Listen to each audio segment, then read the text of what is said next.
small remnants of what was taught previously. Am I audible clearly? Okay. কি পড়ানো হয়েছিল আগে মনে আছে? Very good. You have been filled with memoirs of puja, na? Fine, excellent. কি গো? Nutrition, very good. At least I should be proud of Asokda. আর কিছু? বসো। না এই মানে হিমাটোলজির কিছু পড়ানো হয়েছিল ব্লাডের? কি হয়েছিল? হ্যাঁ? অ্যানিমিয়া কি? অ্যানিমিয়া তো বড় সাবজেক্ট। আয়রন ডেফিসিয়েন্সি হয়ে গেছে? তাহলে let us repeat that. Let us repeat iron deficiency anaemia. আর কিছু পড়ানো হয়েছিল? তোমার কিছু মনে আছে? আগে কি ক্লাস করেছো? প্রথম থেকে করেছিলে। হিমাটোলজি কি পড়ানো হয়েছিল এর আগে? মনে নেই। হ্যাঁ, হ্যাঁ, ওই চ্যাপ্টারটা কমপ্লিট হয়ে গেছে। কি গো, তোমার মনে আছে? শোনো, মাথা নিচু করে থাকলে আমি বেশি জিজ্ঞেস করবো। So keep your head up. আমি এককালে স্টুডেন্ট ছিলাম, আই নো এভরিথিং। বলো, মনে আছে? Growth and development. So Mandira's course year growth and development পড়ানো হয়েছে, নিউট্রিশন পড়ানো হয়েছে, আমি zero.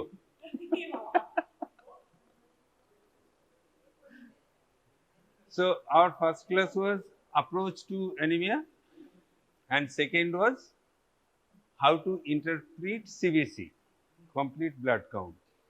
And today is our third class on hematology.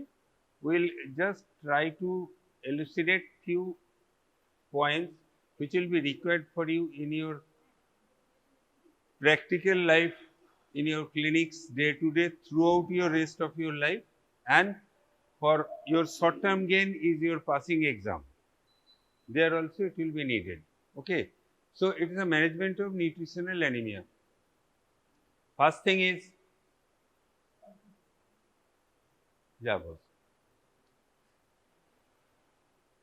First thing is we should know for every topic or every subject why we need to study that.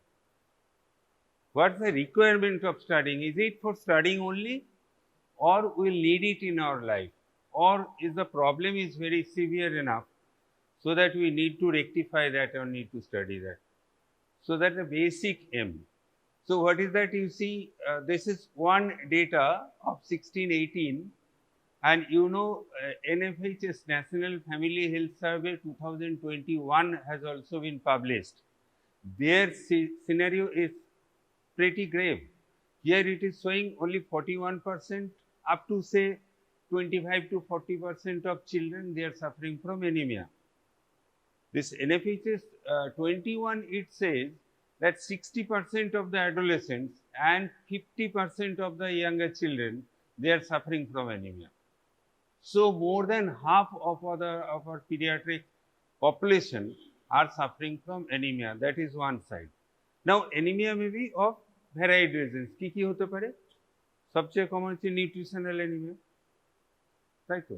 Either due to deficiency of the nutrients, raw material কম ছিল, আর দু নম্বর যে বেশি বেরিয়ে গেছে, that means haemolytic anaemia. Otherwise the factory itself is defective, aplastic or hypoplastic anaemia, তাই তো? সো এরকম বিভিন্ন কারণ আছে। সো নিউট্রিশনাল অ্যানিমিয়ার কোয়ান্টামটা আমাদের দেখতে হবে, নিউট্রিশনাল অ্যানিমিয়ার ইম্পর্টেন্সটা কতটা। 50 to 60% of all, almost 70% of all anemia which we encounter in our day-to-day practice in children is due to nutritional. So this is probably the most important part of knowing anemia in children, right? 70% to 60% is the quantum of all anemia are of nutritional origin. This thing we need to know. এখানে আমি ওইটাই graphically দেখানো আছে, দেখো nutritional anemia share 69 to 65 in different age groups. Age group divisions are given, and this is the quantum 41 to, this is the previous data, for 24 to 41% in different age groups. Now, well, the baby is suffering or child is suffering from anemia, we'll give iron, he'll recover. It's pretty simple as that. Is it so? তোমার যখন জামাটা পুড়ে যায় তখন কি শুধু জামাটাই পুড়ে, চামড়ায় দাগ লাগে না, বেশি হলে মাসেল পুড়ে যায় না? So we need to know what else, মানে why, what is the importance, why you need to study here. So what is the metabolic role of iron in our body? So iron not only is a pigment which is included in the hemoglobin and which is included in the RBC, that leads to oxygen carriage and supply of oxygen, but also it is cofactor in multiple areas in the cellular metabolism, where in absence of that, cellular metabolism will be hampered, cellular function would be jeopardized, and cells may suffer from either malfunction or hypofunction or apoptosis. You know these three terms? Apoptosis is premature death, right? So the body will suffer in toto, and which organ will suffer most? The organ which grows fastest.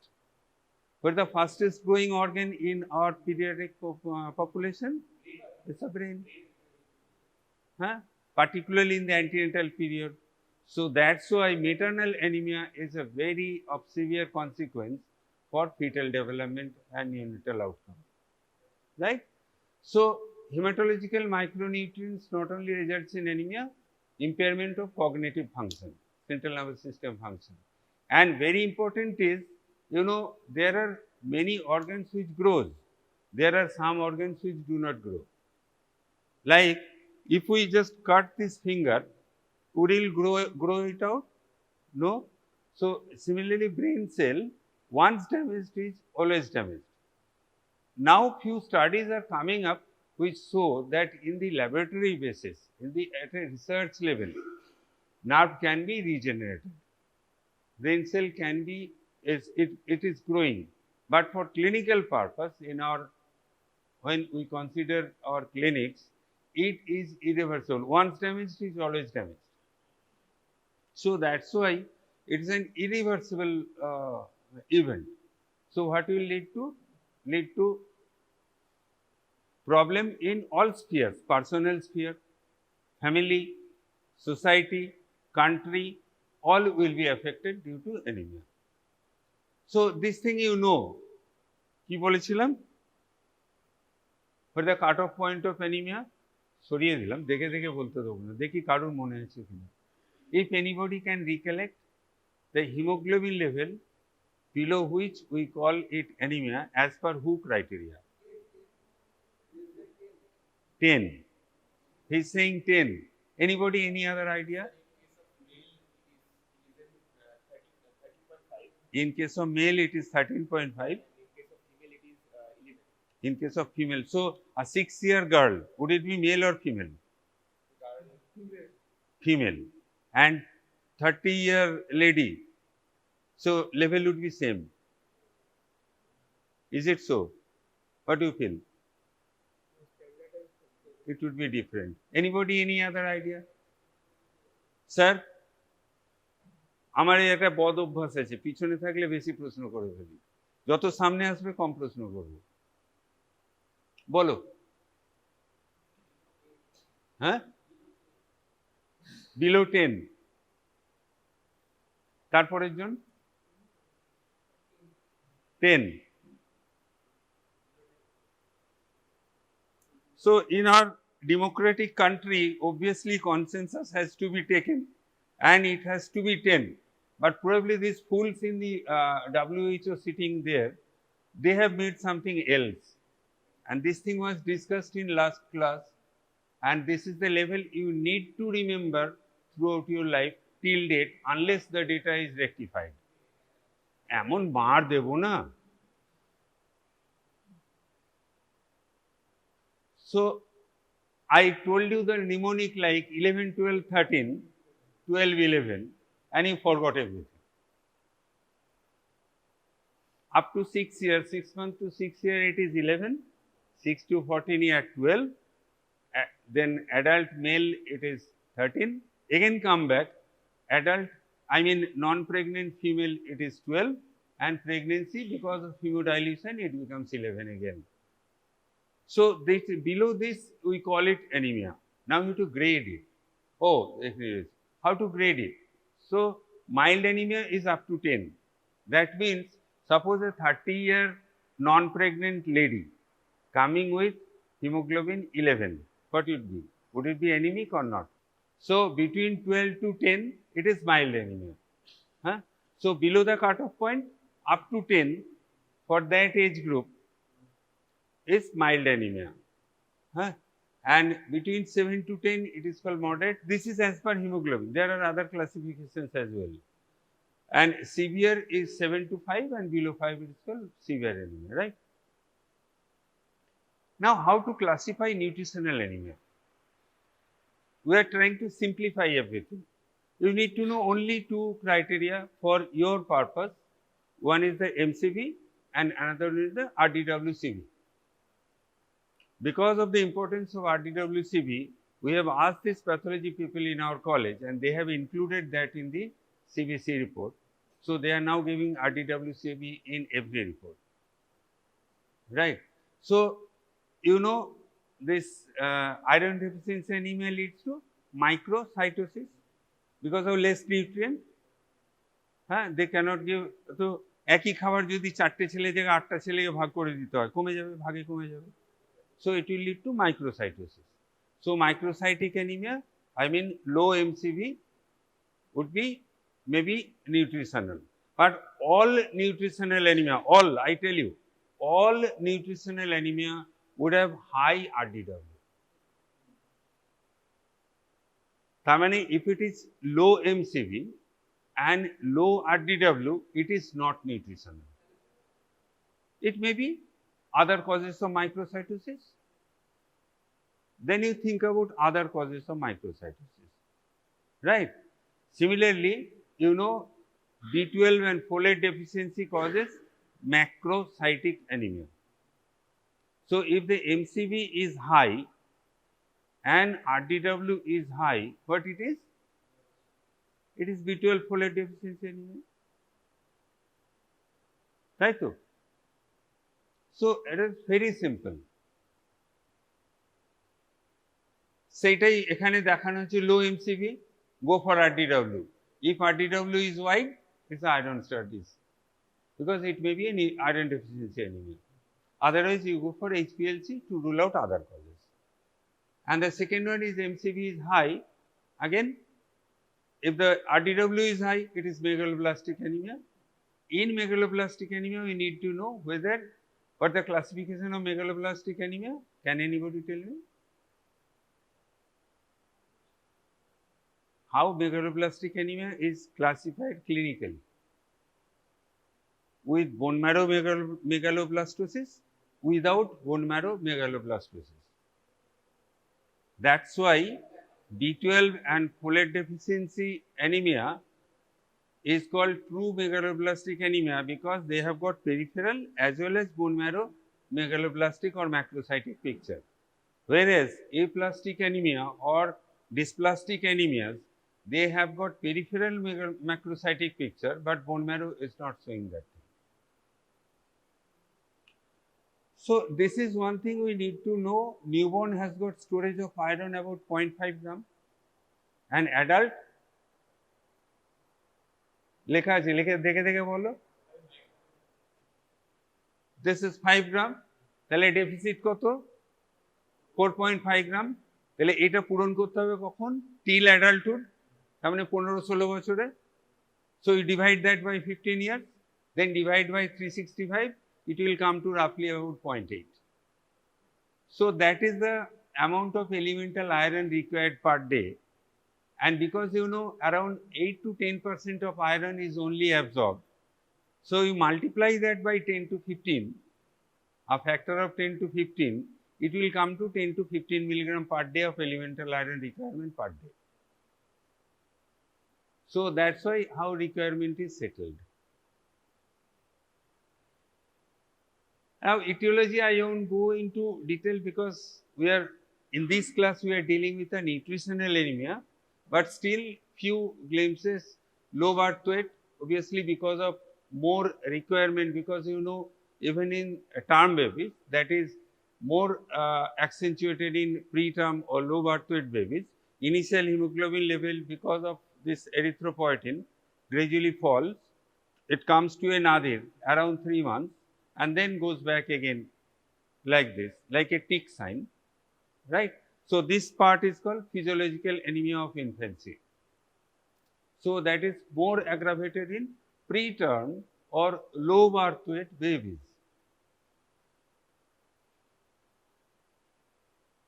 Excessive milk consumption, you know, because milk consumption may lead to milk is I mean cow's milk or tin milk, these things, they are not a good source of iron, one, and second one is it may lead to cow milk protein intolerance leading to more blood loss. So, that leads to this thing. There are many reasons here. Now, how to approach a case of iron deficiency anemia, how to diagnose it. So, there are two types of diagnosis we go for. In our clinics, we go for presumptive diagnosis, and later on if needed we have to go for confirmatory diagnosis, right. So, presumptive diagnosis is based on you have to take the dietary history, then you have to ask for clinical features, I mean if there is irritability, weakness, anxiety, these things for cognitive function, then inability to work properly, inability to exercise or do their physical work properly, loss of interest to the surrounding,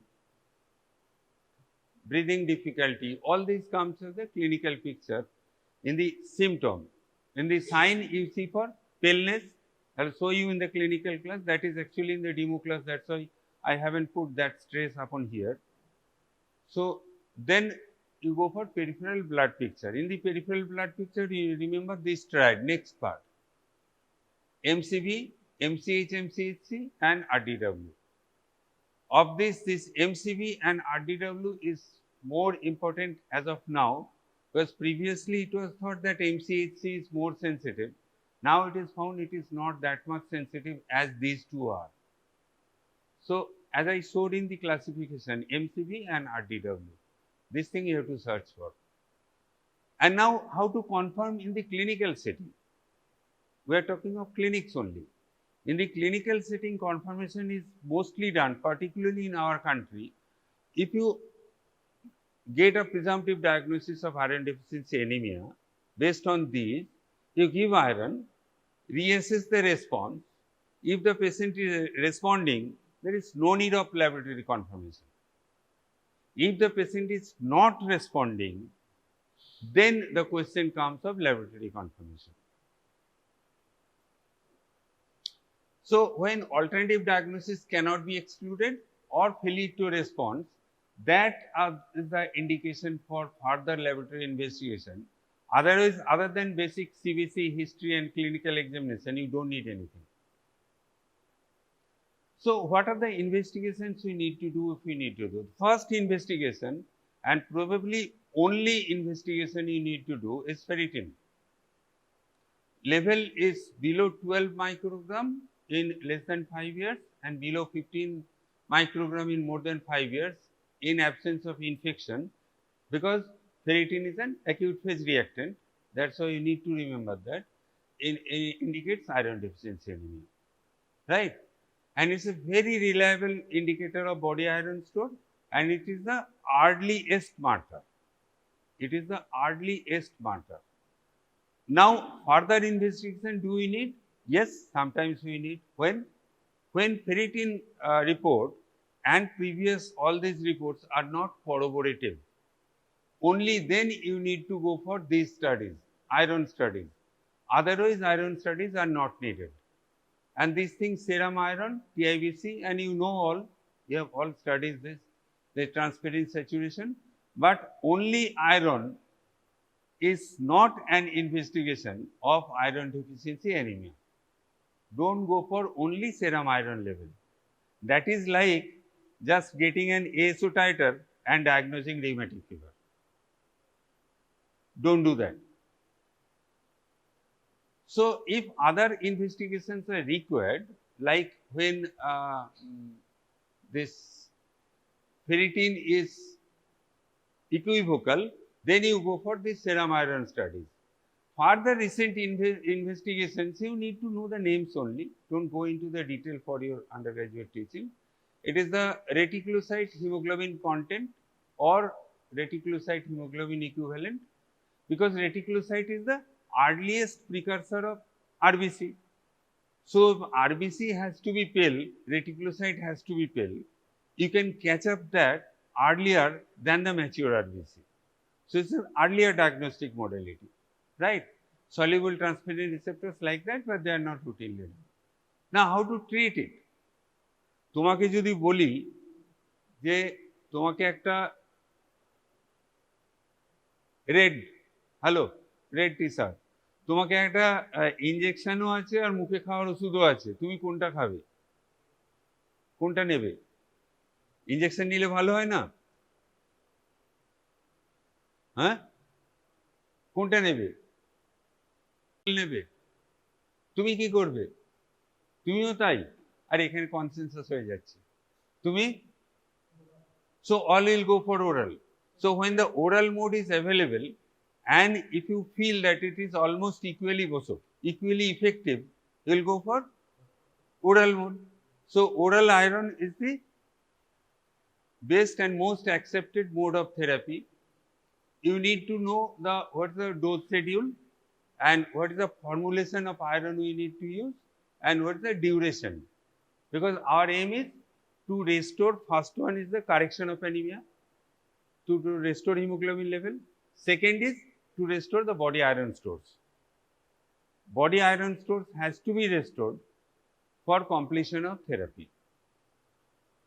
And to identify any secondary cause, you need to suppose a child has come with anemia and child is almost 4-year child, almost totally based on this cow's milk. So you have to modify the diet also accordingly. So other factors, child was not dewormed at all throughout life, you have to advise deworming. Personal hygiene, you have to look into that. So these are the different issues you need to address also. So basic things are, what the route, what the frequency of schedule, whether it can be given with food or without food, or what the formulation, duration, these are the different issues in iron therapy. So oral is the safest and most important route. It is safe, effective and economical and convenient, and that's why if we are treating a nutritional anemia, very rarely parenteral iron is required. So ferrous or ferric, you see ferric form, all iron has to be converted to ferrous form for absorption. So if you give ferric iron, it has to be converted to ferrous, after that it will be absorbed, right. So that's why ferrous form has got 2 to 3 times more bioavailability than ferric form. So ferrous is the obviously choice of formulation, and they are very cheap as well. Now I have given 2 examples because we give iron how? It is based on elemental iron, not by the salt. Suppose ferrous sulfate 50 milligram. 50 milligram is not the elemental iron. So how much elemental iron is it? 50 into 20 is equal to 10 milligram. 20% is the elemental iron available in the ferrous salt. Similarly, in the fumarate you have got 33%. This is 2 I have given here, rest you can see in your book, and this is your home study.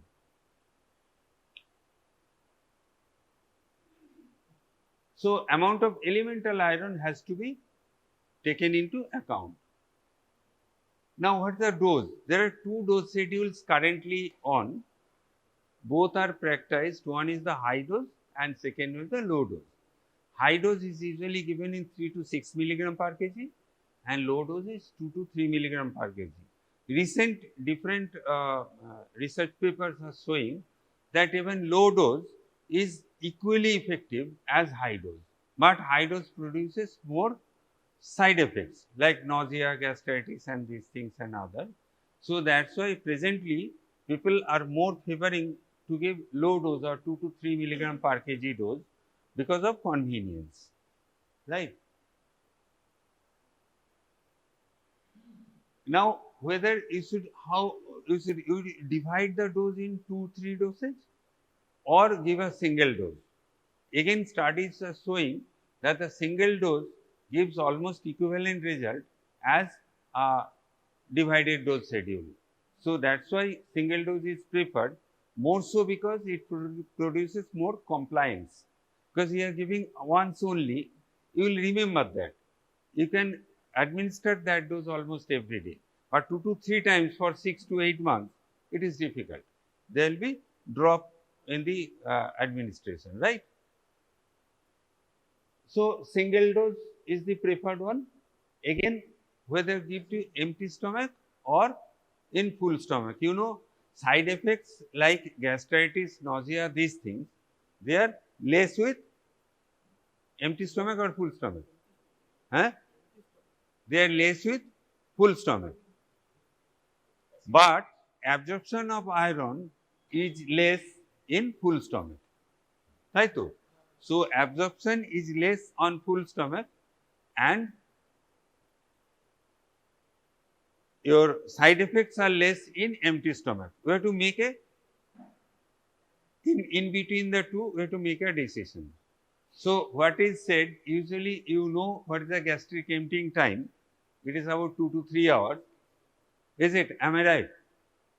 You are studying physiology recently, tell me, what is the gastric emptying time? Koto re? 2 hours, more than 2 hours. So, give it after 2 hours after food.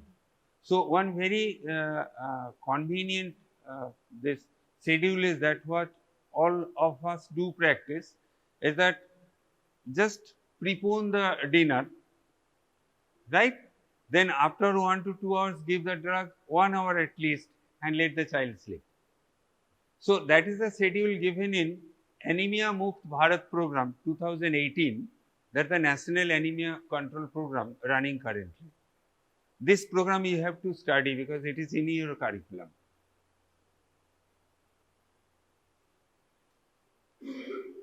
So, for after 2 to 3 months you have rectified the hemoglobin level, you need to give 3+3, another 3 months for storage, and before completion of therapy you need to counsel the family about these things. One is the diet, personal hygiene, deworming and regular follow-up. Other nutrients, folic acid is part of all oral iron containing preparations. They are routinely given in iron deficiency anemia, and B12 may be added when there is poor compliance. But remember, it is down the line later in the slide. If you just compare B12 deficiency and folic deficiency, which one is common in our country? B12 or folate deficiency, which one is common? B12. Again, I will take opinion from all. What do you feel? একদিকে থাকাই ভালো, ঝামেলা করে লাভ নেই। তুমি কি বলছো? তুমিও তাই? বাহ, এটা তো একমতে বিশ্বাসী। So, B12 is the more common deficiency than folic acid deficiency. Right, ঠিক বলেছো তোমরা। Vitamin C has got no role. Though in Anemia Mukt Bharat program, it has been told that it is written there that you can, if you can give it with a citrus fruits or nimbu pani, in Hindi they call nimbu pani, so that can be given along with iron. That sometimes maybe it increases absorption of iron, but studies do not prove that same. So, how to assess the response? You have given iron. You need to know whether patient is responding or not. It's very hard to believe even the oral iron in anemia responds so fast. Within 24 hours you get the result. The two things happen within 24 hours. One is the irritability decreases and second is the appetite comes back or it starts coming back. So, that is within 24 hours. And rest, I will ask you from your knowledge of hematology, I mean physiology, what is the next response? তুমি পিছনে বসেছো প্রশ্ন করবই, লাল জামা বলো। What is the next response? তুমি iron দিয়েছো, আমি বলে দিলাম সবচেয়ে শক্তটা ইরিটেবিলিটি আর appetite, it comes back within 24 hours. তারপর কি হবে? হ্যাঁ, এই রে, হ্যাঁ ওটা নেই তো, ওটা স্লাইডে নেই, সব কিছু স্লাইডে দেবে, সব কিছু কি দেখে দেখে বলবে আর আমি স্লাইডে দিয়ে দেবো, পাগল। রেটিকুলোসাইট কাউন্ট কবে ইনক্রিজ করে? It starts increasing by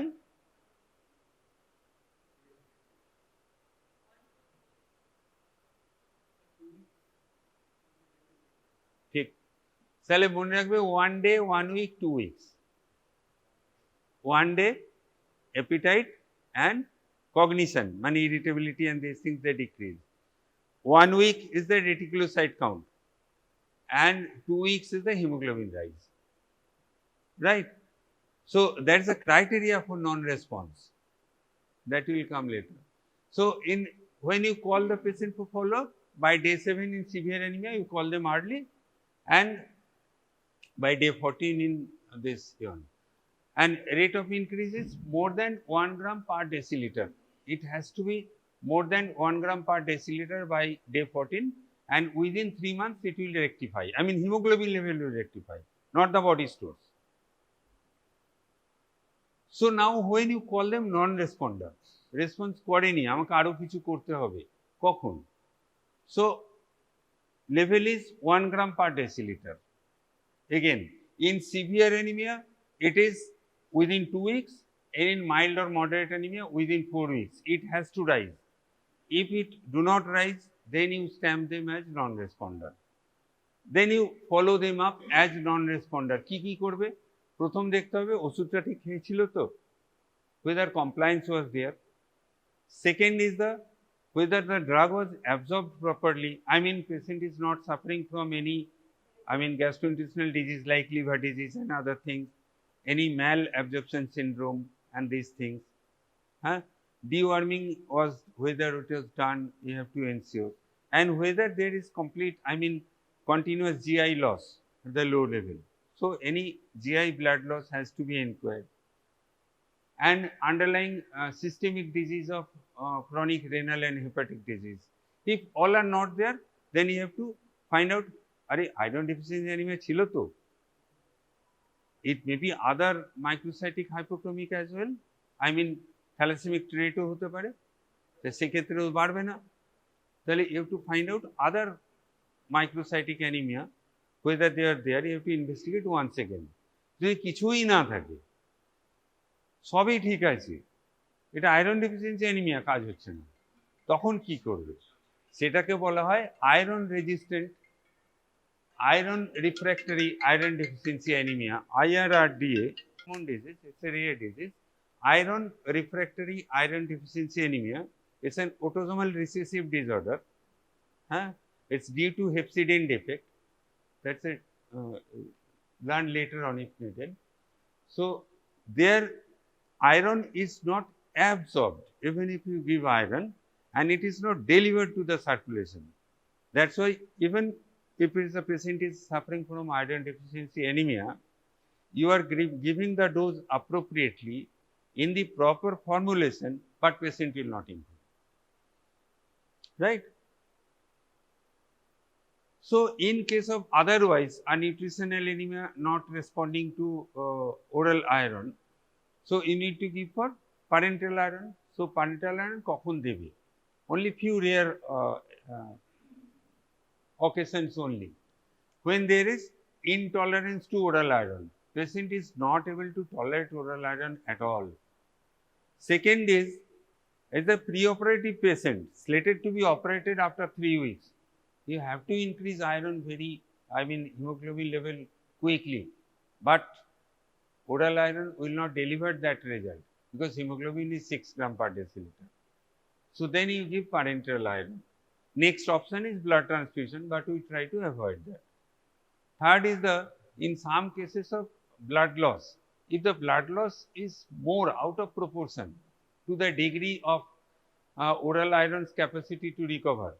So even if you give iron, it is effective, but patient will be more and more anemic. So there you have to give parenteral iron because it acts faster. So these are the malabsorption syndrome, intestinal resection. These are the few indications we need to give parenteral iron, and this IRRDA is another indication for parenteral iron therapy because oral therapy is not effective here. You deliver iron directly to the circulation. So that is the reason. দুটো টাইপের পাওয়া যায়, iron sucrose আর ferric carboxy maltose. তার মধ্যে iron সুক্রোজটা দেওয়া হয়, এর একটা ফর্মুলা আছে যে কতটা ডোজ লাগবে, কতটা কি লাগবে। সো সেটা আমি দিইনি ইচ্ছা করে এখানে, তোমাদের খুব রেয়ার লাগবে বলে। ওই 100 মিলিগ্রাম করে এক একটা ডোজে দিতে হয়, ছেড়ে দাও। তো নাও দিস এ ম্যাক্রোসাইটিক, এতক্ষণ ছিল আয়রন ডেফিসিয়েন্সি অ্যানিমিয়া, ঠিক আছে? হবে, দেখি চেষ্টা করে, যদি ছেলেটা নেই না, ঠিক আছে। চলো, macrocytic anaemia may be due to B12 or folate deficiency, but B12 deficiency is more common, যেটা বলছিলাম আগে। সো এগুলো জানো, MCV more than 90, কোনো বই আছে more than 100, 60 to 100, আর peripheral source presence of macrocytosis আর ম্যাক্রোওভালোসাইটোসিস। আর এইটা তোমাদের জানতে হবে হাইপার সেগমেন্টেড নিউট্রোফিল কাকে বলে। Rule of 5 মনে রাখবে, more than 5 loaves, more than 5% of the total WBC. দুটো আছে, তাতে আর 5% নেই, 5% থাকলে 5 loaves, ঠিক আছে? দুটোই আছে, আমি জানি। দুটো দিয়ে তোদের বার্ডেনটা বাড়াতে চাইনি আর কি। সো কি করে macrocytic anaemia other than your peripheral blood smear, সেখানে তো তুমি দেখেই নিলে। তাহলে ল্যাবরেটরি ইনভেস্টিগেশন কি হবে? It is due to either B12 deficiency or folate deficiency. তাহলে ওই দুটো লেভেল আমাকে দেখতে হবে। ফোলেটের কি দেখবে তুমি? Either serum folate level or you see the RBC folate level. RBC folate level because its level do not goes up and down very frequently, it is a more stable type. So RBC folate is a more stable investigation than this serum folate level, right? So this the levels are given, this numerics you need to remember. Macrocytic anemia, B12 level again less than 148 picomoles per liter. False high levels are found in chronic infection, and false low level of cobalamin is found in pregnancy. So all pregnant women who are having low B12 level are not B12 deficient. Phenytoin may lead to these things and coexistent folate deficiency. Cobalamin and folate আছে, একটা জিনিস মনে রাখবে, শুধু vitamin B12 level করে আনুন এটা বলবে না কখনো। In investigation you have to have both together because both act in tandem. অতএব আজকে ফোলেট লেভেল করলাম, পরের ভিজিটে আমি B12 করব, এটা চলবে না। They have to be done at the same sitting. So that's the guideline. Low level is diagnostic, but normal level cannot rule out. You have to apply your clinical judgment and clinical picture into it. What the other diagnostic modalities? দুটো খুব important হচ্ছে যে methyl ম্যানুলিন Koi two সাকসিনিল Koi, এখানে vitamin B12 cofactor হিসেবে কাজ করে, যেরকম iron cofactor বললাম। আর homocysteine to metabolism to methionine এখানে কাজ করে, B12 ফোলেট বোথ। তাহলে যদি হোমোসিস্টিন লেভেল বাড়ে ব্লাডেতে বা ইউরিনে অথবা মিথাইল ম্যালোনিল কোয়ে দুটোই বাড়ে তাহলে কে ডেফিসিয়েন্ট? B12। যদি শুধু হোমোসিস্টিন বাড়ে তাহলে folate. So that is how we differentiate which one is there. Is it folate deficiency or B12 deficiency without getting their blood level. So this is given here.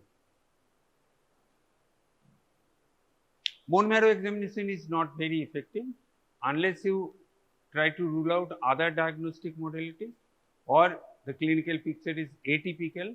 Only then you need to find out whether there is other causes of macrocytosis, like I said, dysplastic anemia, aplastic anemia, these things. So treatment koto debe? Initial 10 to 14 days শুধু B12 দেবে, but never give folate alone. Because if you give folate alone, there is coexistent B12 deficiency, and if it is it will just worsen the neurological outcome. So whenever you are giving folate, you have to give B12 also. But B12 should be started earlier, then you can add folate. So this is the difference you need to remember. কিভাবে দেবে? Obviously oral is the better formulation and absorption in the oral form is very good. In the parenteral formulation, if you need to give, then there are three options: IV, IM, SC. IV is not the recommended route because it passes through the liver and metabolizes very quickly, not giving proper result.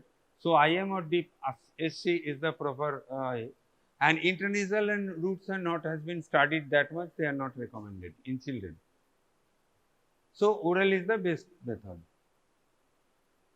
Cyanocobalamin hematological response again judged by rise in hemoglobin, MCV and hematocrit.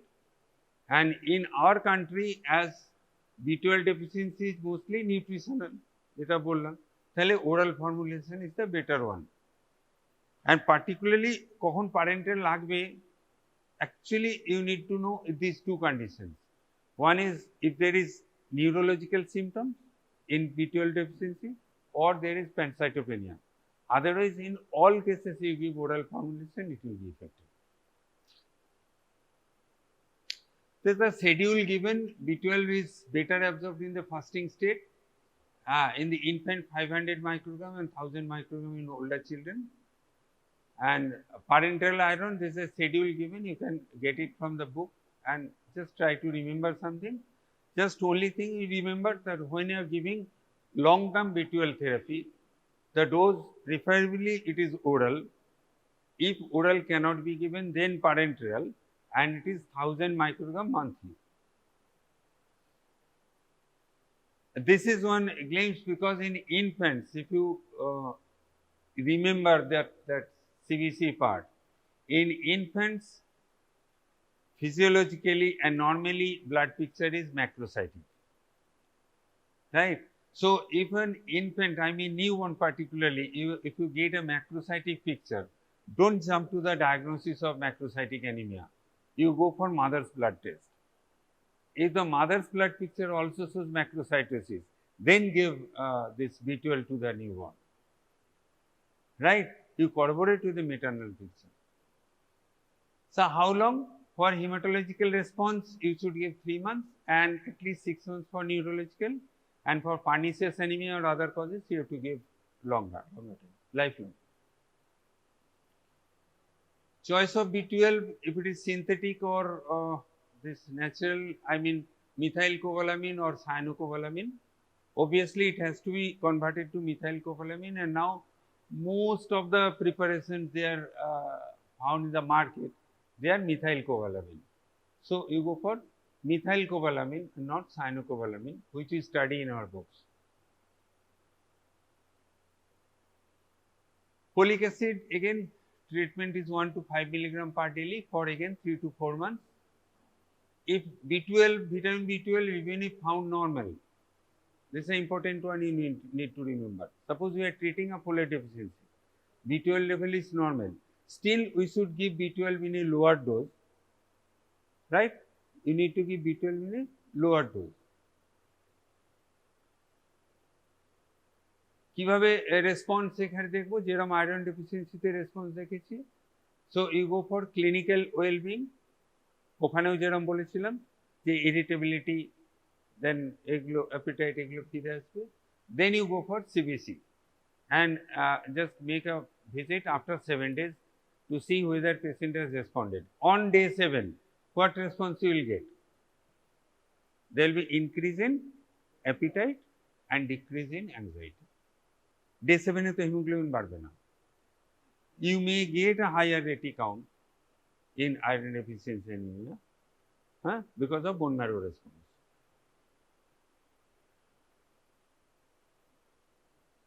How to prevent? Exclusive breastfeeding, again sir যেরকম পড়িয়েছেন, exclusive breastfeeding for 6 months and supplemental feeding starting at 6 months, and start iron therapy under public health program. এই প্রোগ্রামটা আমি দুটো slide দেখাবো এরপরে।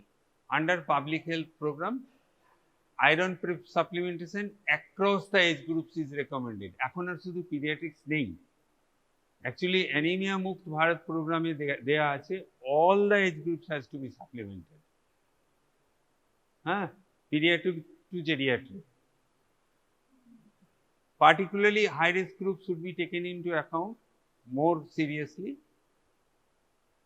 This is for treatment, iron supplementation 2 milligram per kg in small children, in older children 1 to 2 has to be given, in adolescents 60 to 100. Now this is the program. এটা তোমাদের কিন্তু কারিকুলামে আছে, স্পেসিফিক্যালি মেনশন করা আছে, এটা পড়বে। দরকার হলে যদি বইয়ে না পাও নেট থেকে ডাউনলোড করে নেবে। অ্যানিমিয়া মুক্ত ভারত প্রোগ্রাম 2018, এটা currently running.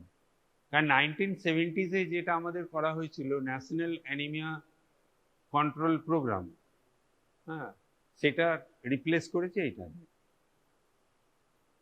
So under Anemia Mukt Bharat program, screening for all age groups, 6 to 59 months, then school children as well as in the same age group out of school children. সবাই তো স্কুলে যায় না, তাদেরও ছাড়া চলবে না, তাদেরও ধরতে হবে।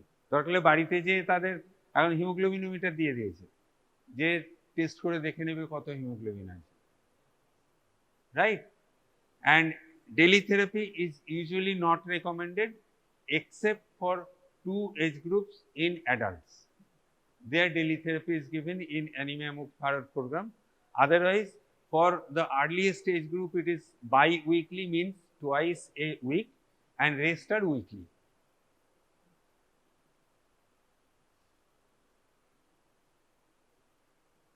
Mass administration of antihelminths, this is very important. This should be practiced. It is biannual, every 6 months. এটাকে বলে NDD, ন্যাশনাল ডিওয়ার্মিং ডে। সময় হয়ে গেছে, আর 1 মিনিট লাগবে। NDD, ন্যাশনাল ডিওয়ার্মিং ডে দিন দেওয়া হয়, মানে সবাইকে ডিওয়ার্মিং করানো হয়। So above 2 years the same dose 400 milligram albendazole, right? For other purpose, though there is no recommendation of albendazole otherwise below 2 years of age group, except one WHO recommendation for heavily infested countries between 1 to 2 years, 200 milligram, that can be given. Otherwise, doses above 2 years, 400 milligram across the age group.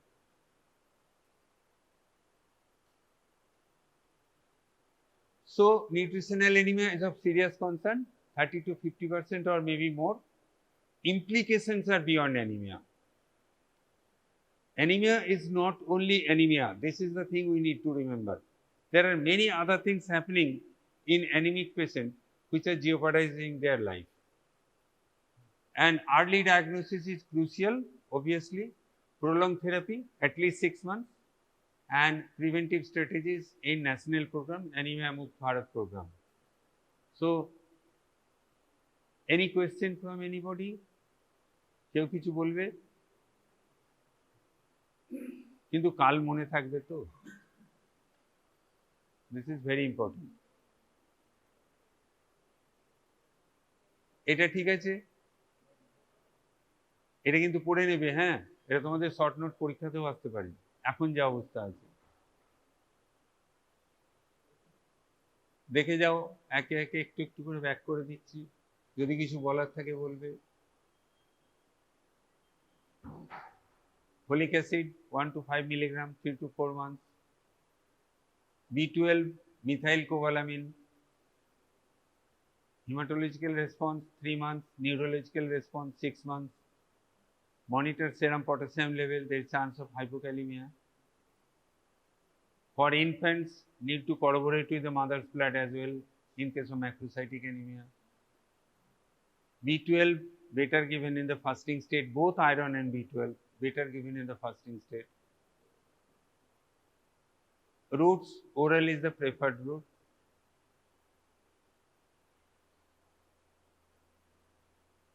Folic acid should not be given alone. B12 can be started alone. Bone marrow examination is not essential for macrocytic anemia unless you get some atypical pictures or you are not satisfied with the response. For other diagnostic modalities, methyl malonic acid and homocysteine, these two are very good markers. Serum and B12 folate level and serum or RBC folate level and B12 level are diagnostic markers of macrocytic anemia.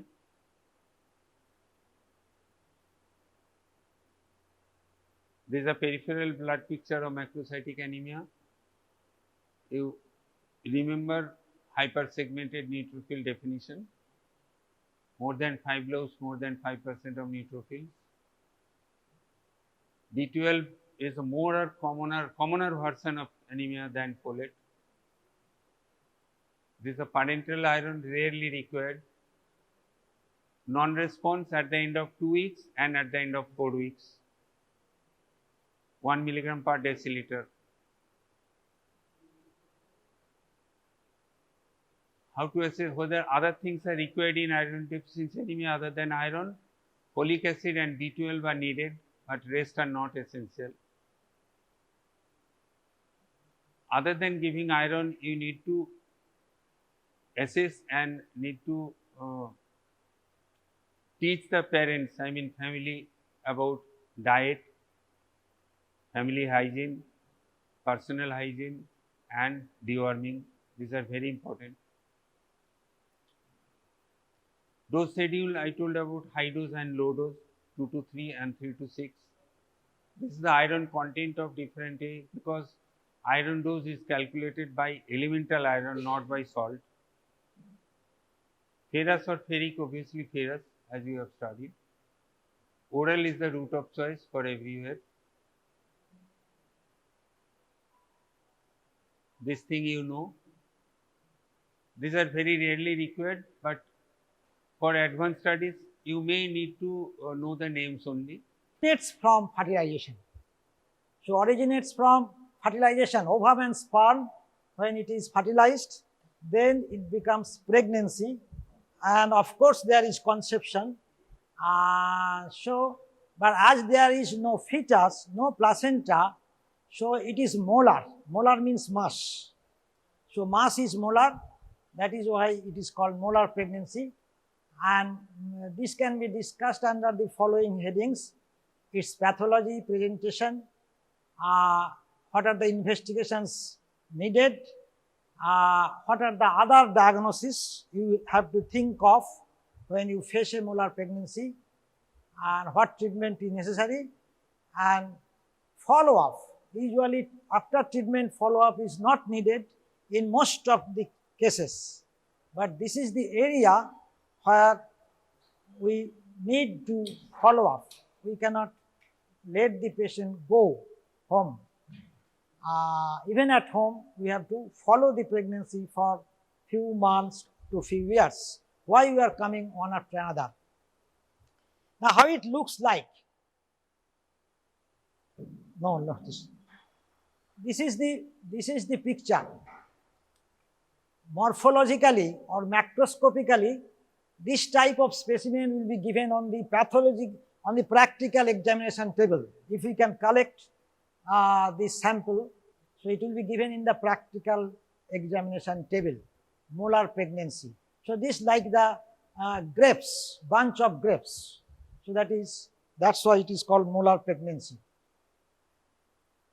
So to introduce, this is abnormal trophoblastic proliferation. We know trophoblast proliferates a tremendous way, but still there is abnormality after that also. So that is abnormal trophoblastic proliferation, other it is called hyperplasia of trophoblast. So it is diseases of the placenta. You know, the trophoblast gives rise to the formation of placenta. So disease of placenta. Incidence usually in European countries is 1 in 1,000, but the incidence is more in Asian countries. So that is about the prevalence, more in Asian population, and benign disease with malignant potential. Though you see it does not look like malignancy, very well formed, but it has got the potency to turn out malignant. That's why follow-up is needed. So that is the thing. So this is another specimen. That is one. This is another specimen. You see, this is complete mole. We will coming to that. What is complete? What is partial? So complete mole because there is no features here. Only molar tissue. You see the areas of hemorrhage, and this is this grapes-like structures arranged in bunches. So that is the macroscopically.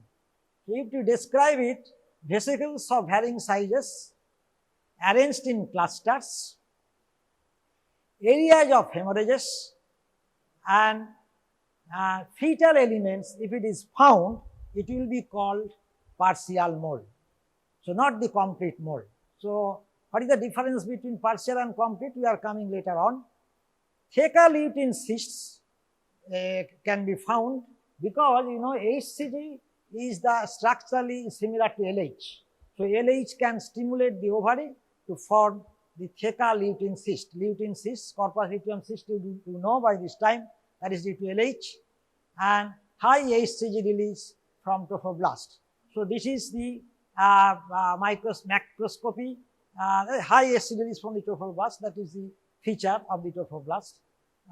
So HCG level will be high. That is about the macroscopy. Microscopically, if you see, I have already stated it is not a malignant. Though there is proliferation, means trophoblastic hyperplasia. A trophoblast contains two layers, you know. One is in situ trophoblast, one is cytotrophoblast. Both the layers undergoes hyperplasia because the hyperplasia giving rise to edema. So edematous stroma. So villi, you see the trophoblast, then is stroma, then at the core there is blood vessels.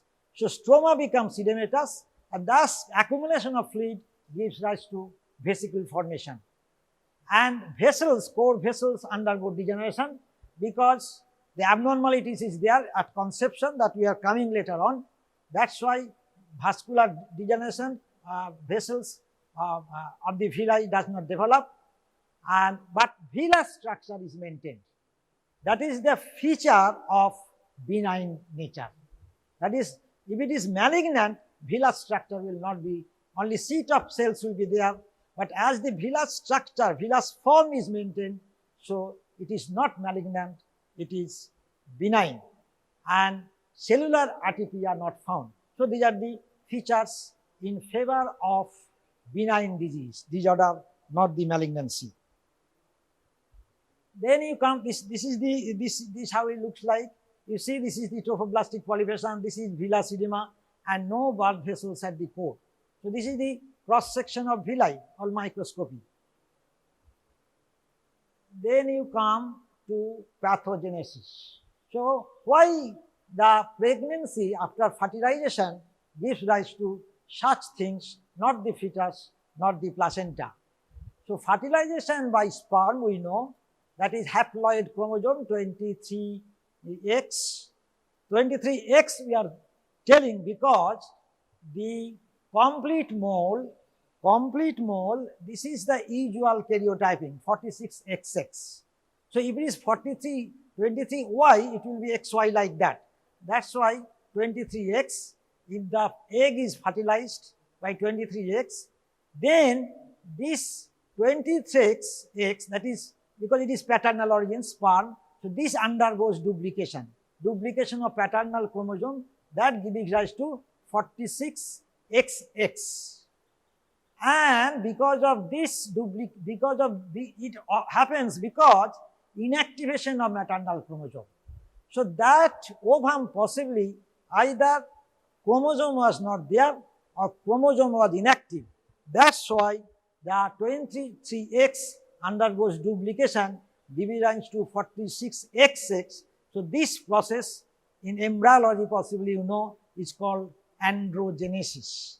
And this is the structure, this is the etiology of complete mole. Complete mole or dispermy, that is very rare. Fertilization by two sperm, it may occur. 46XX may also arise from fertilization by two sperm.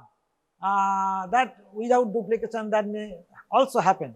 But usually when the ovum is fertilized by two sperm, it will give rise to a triploid chromosome, that is triploidy the process. So that is 69 chromosome, and that is the feature we found here, partial mole.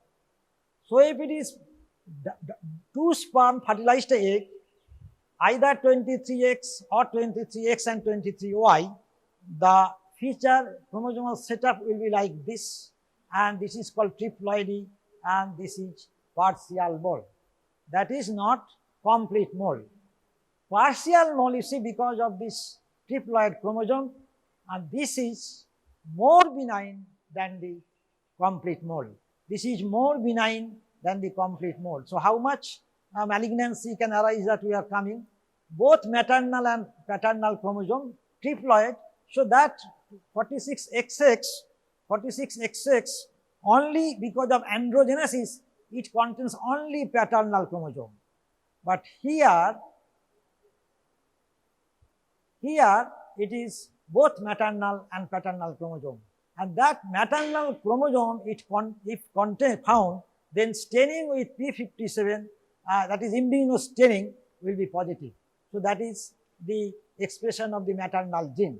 Maternal gene P57 will be immunostaining, will be positive, and amniotic sac and fetal parts may be present because of the maternal chromosome and paternal chromosome, and chance of malignancy is less than 5%.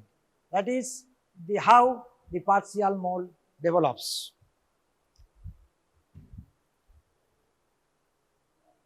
This is the skygram or schematic presentation of this fertilization. So that is 23X fertilized and 46XX. Then cell duplication goes on, and either dispermy, by dispermy 23Y and 23X. This is diandry 23XX XYY or XXY or XXY, triploid cells, maternal and paternal chromosomes. So both will be there. That is schematic presentation of the etiogenesis of partial and complete mole. Then how it comes to us? When we know that this pregnancy is abnormal, obviously, one of the abnormalities is ectopic pregnancy, abortion, all are pregnancy abnormality that is manifested by bleeding. So if there is any bleeding during pregnancy, that means there is possibly interruption at the placental decidua placental level. So that is bleeding will occur because the uterus will try to expel, will contract because of the foreign body nature. So bleeding, amenorrhea followed by bleeding, then pain abdomen, obviously because of the uterine contraction, trying to expel the molar tissues, and because of the excessive trophoblast, so there will be exaggerated morning sickness, excessive vomiting, dehydration, etc. will occur, and early onset preeclampsia before 20 weeks. So usually you will know later on that preeclampsia is disease which usually develops after 24 weeks. But here, if preeclampsia means hypertension is found before 20 weeks, then our concern is whether we are dealing the pregnancy is molar or not. And sometimes with features of thyrotoxicosis. You see, the HCG has the thyrotropin-like action, so it stimulates the thyroid gland, giving rise to hyperthyroidism-like picture. So that is another presentation. Other than bleeding, pain, amenorrhea, this may be the presentation. So thyrotropin-like effect of HCG is thyrotoxicosis. So obviously, when there is bleeding, pain, so the features will be like that on signs. So pallor will be there. Not only bleeding is revealed, but bleeding may be inside. Concealed bleeding may be there. So that may give rise to much pallor, pallor plus plus plus. BP may be high if it is preeclampsia-like feature, and uterus usually bigger than the period of amenorrhea. So size of the uterus, because of the trophoblastic proliferation, size of the uterus will be bigger. If there is lot of amniotic fluid, size of the uterus will be bigger. If there is one, instead of 2 fetus, size of the uterus is bigger. So uterus is bigger in 50%. In 50% cases, it may be normal, and especially if it is partial mole, so uterus size will not be bigger.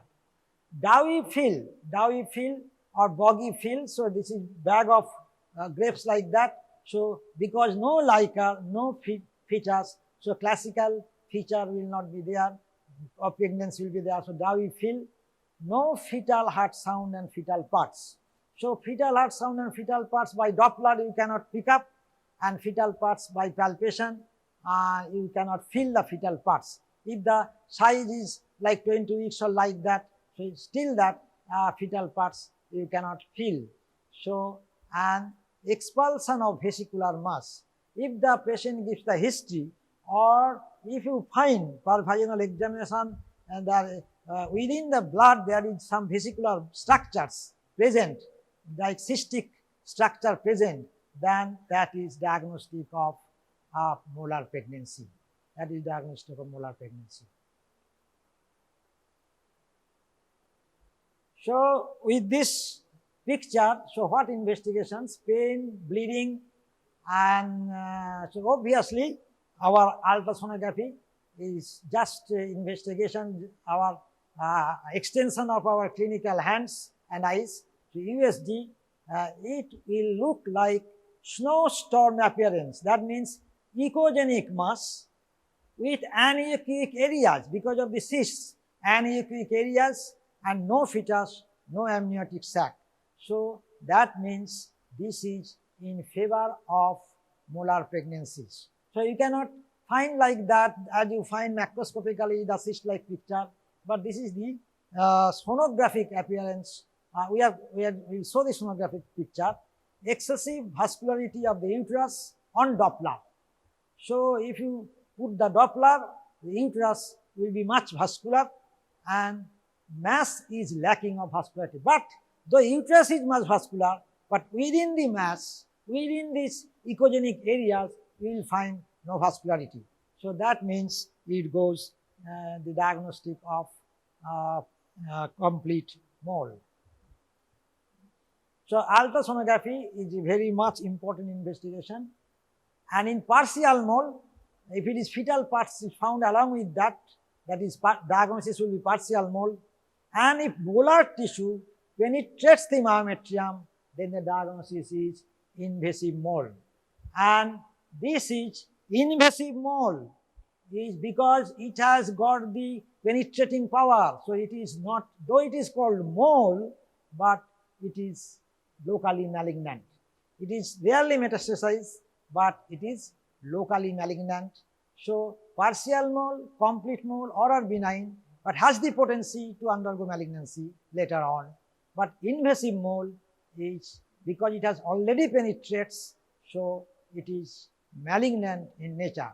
Molar tissue you will find villus structure within the myometrium. That means it is your invasive mold.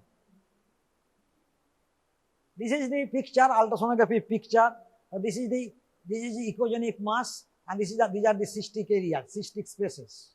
So this is the Doppler. I cannot show you the Doppler. Here will be much vascularity, Doppler. So what are other investigations other than ultrasonography?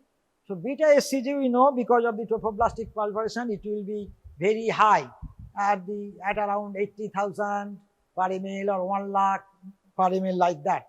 So it will be very high, beta SCG.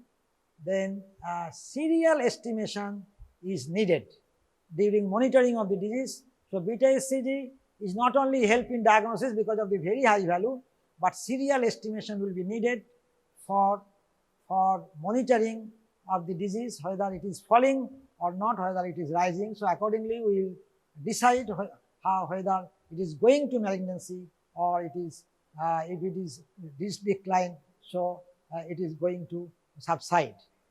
X-ray chest, if it should be done at a part of the investigation, X-ray chest. If deposit is found on the X-ray chest, then the disease, though it is ultrasonography picture is same, but disease becomes malignant. So metastatic deposit means it is malignant. So CT scan brain can be done if metastatic deposit is found in the chest. But if no metastasis is found in the chest, CT scan of brain is not required to find metastatic deposit in the brain. So number 1 investigation is USG. Number 2 is beta SCG, serum estimation of serum beta SCG, exact level, because that level will be later help in our monitoring of the disease. And then is the X-ray chest to find the metastasis. Clinically, and this is CT scan if metastasis is found here. And USG of the abdomen can also detect metastasis in the liver or in the spleen, anywhere it can detect. So USG, function of the USG is also to find out the metastasis. So treatment. So with this picture, the diagnosis is usually done on USG. So what treatment we will do? Definitely such pregnancy can be expelled naturally, but that will give rise to much amount of blood loss and patient will collapse. So immediately at earliest evacuation, suction evacuation, that evacuation is done by suction. So whatever may be the size, suction evacuation and surveillance or follow-up is needed. Surveillance because whether that is going to be malignant or not, to detect that. During suction evacuation, risk is there, risk of bleeding is there, number 1.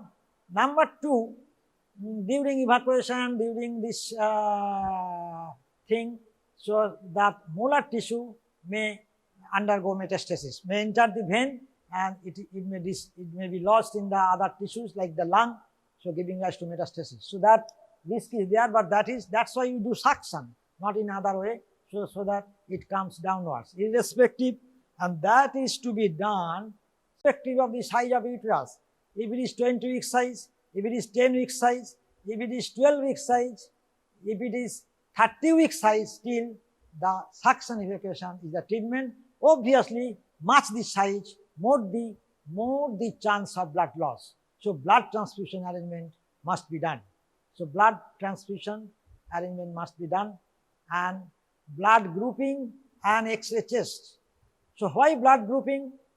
Not only for transfusion, if it is found to be Rh negative, you have to administer anti-D immunoglobulin. If it is Rh negative, so blood grouping and X-ray chest to find out the metastasis, because So if you do it under anesthesia, if already there is metastasis in the chest, patient will have a problem, respiratory problem. That's why metastatic, you have to exclude metastasis before you go for the suction evacuation, especially under anesthesia. Laminaria tent for dilatation of cervix. If the cervix is already dilated, that means mole is on the process of expulsion, cervix is dilated, so you can put the suction cannula as large as possible, and if it is not dilated, then you have to undergo flow dilatation by laminaria tent. So that is to be introduced at least 6 to 8 hours before dilatation. A laminaria tent, I do not know, it is a seaweed which takes up the water, undergoes dilatation. So along with that, cervix is also dilated, and oxytocin infusion reduces blood loss, but chances of dissemination of molar tissue is there. So that is a risk, embolism risk embolization of molar tissue in the other distant tissues, that is, but it reduces the blood loss because it causes the uterine contraction, which is very important for reducing the blood loss. So anti-D immunoglobulin is to be administered if it is found to be RH negative. So before suction evacuation, these are the things to be arranged. Then you come to surveillance.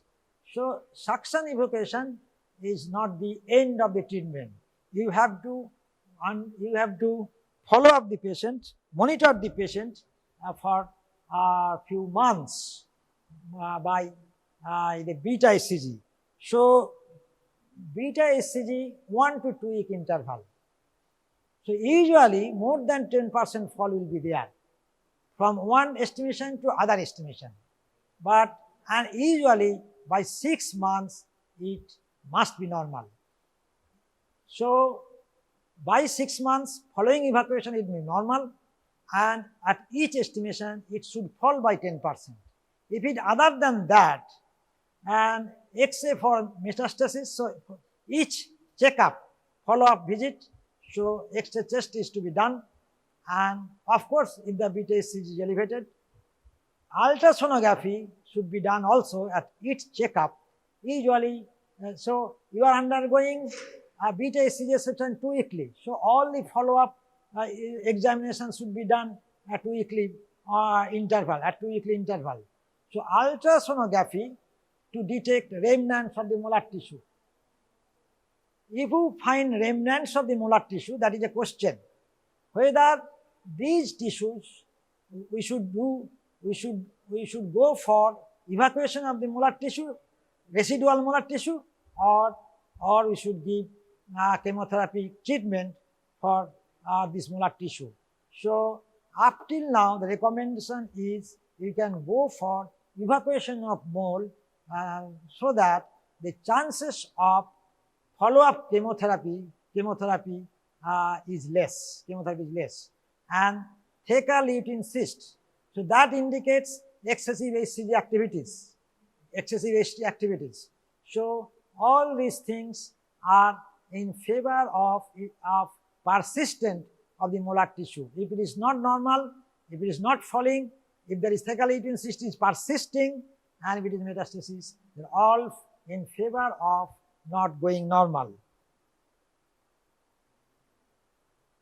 Then if it is not falling, that means that is called plateauing of HCG level. So day 1, day 7, day 14. So this is 3 or 4 HCG level. If there is less than 10% fall in between this, that means plateauing.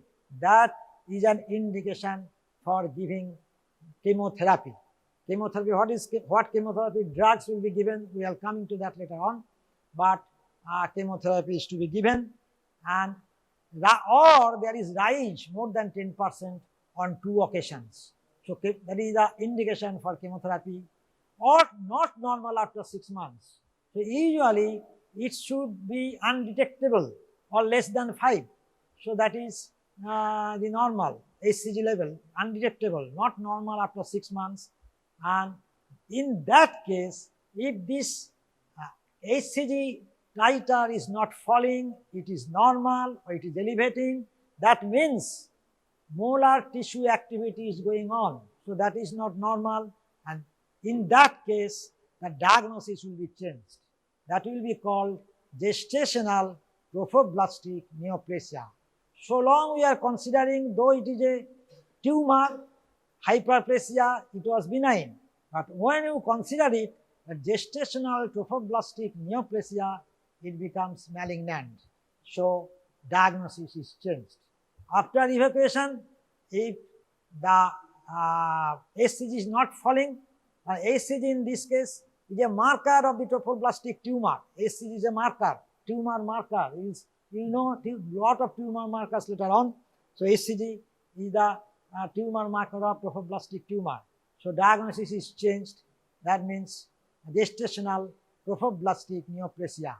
GTN, it was mole and now it is gestational trophoblastic tumor.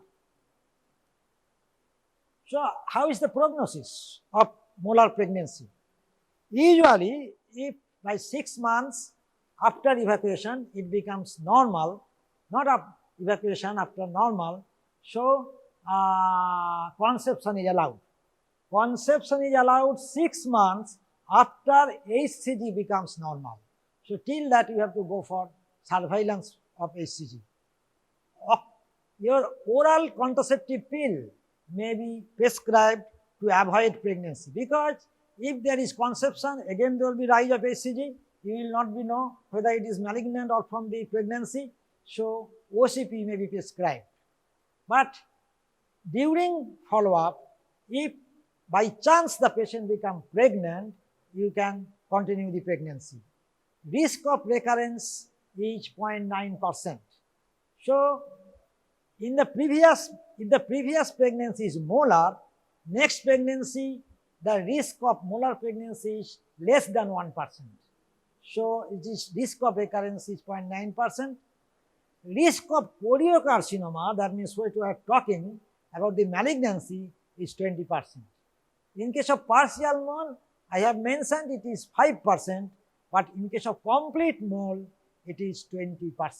So it's not less.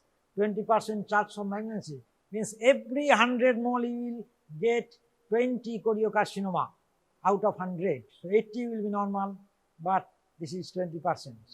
So outcome of pregnancy, if you allow pregnancy and the pregnancy occurs, then outcome, there will be no problem, no abortion, no congenital abnormality, nothing else. Only thing is 0.9% recurrence. So outcome of pregnancy is normal. So prognostic risk scoring. So GTN, gestational trophoblastic tumor, gestational trophoblastic neoplasia, and so prognosis, how the scoring is done, it is WHO scoring. That is, if the age is more than 40, chance of malignancy is high. If age is more than 40. Beta HCG level, if it is more than 1 lakh, so chance of malignancy is very high. Antecedent pregnancy, if it occurs following normal, it is chance of malignancy is less. But if it occurs following molar pregnancy, the chance of risk is more. And interval from the previous pregnancy, the more the interval, the poorer the prognosis. If the GTN recurs within 4 months, the prognosis is good, but if it occurs after 1 year, prognosis will be bad. So depending on all these points, metastasis, what is the site of metastasis, whether it's the brain or in the lung, and how many sites of metastasis is there, whether lung, liver, all is there. So accordingly, the prognosis will be varied. So previous chemotherapy, if in the previous pregnancies, chemotherapy had to be given, so that also decides the prognostic risk. So taking all the points in consideration, if the score is more than 7, the risk is high. If the score is less than 7, so risk is less. Why are we considering high risk and low risk? because GTN, you know, the chemotherapy has to be started. Whether we will give single agent or multiple agent. If the risk is high, score is more than 7, we have to go for multiple agent. Otherwise it will not respond. If it is less than 7, score is low, you can start with a single agent chemotherapy. So single agent is methotrexate injection or leucovorin 1357. So 1357 methotrexate injection, 1 milligram per kg body weight, and leucovorin injection, that is called folinic acid rescue. So methotrexate hampers the folic acid metabolism. So all the cell proliferation depending on folic acid will be stopped. That's why leucovorin you have to give to protect the toxicity, the tissues from the methotrexate toxicity. So 2, 4, 6 and 8 will be given the leucovorin injection, 0.1 milligram per kg. It was 1 milligram, it is 0.1 milligram. Or injectio etoposide. Etoposide is an agent more toxic than methotrexate. So our first agent is methotrexate, less toxic. Etoposide is more toxic, but if it does not respond, or if you see score is on the higher side, so etoposide we can start. Score is less than 7. And multiple agent is called EMACO. EMACO, E for etoposide, M for methotrexate, A for actinomycin, C for cyclophosphamide, O for oncovin. So all we will know later on during the chemotherapy class. So this is chemotherapy for gestational trophoblastic neoplasia. So what's about the surgery? Place of surgery. This is a disease which can be cured without surgery. This is a disease which obviously does not require pathology for confirmation. It is diagnosed on USG and beta HCG level, so on tumor marker. So pathologically, you will not be able to see the GTN or molar pregnancy like that.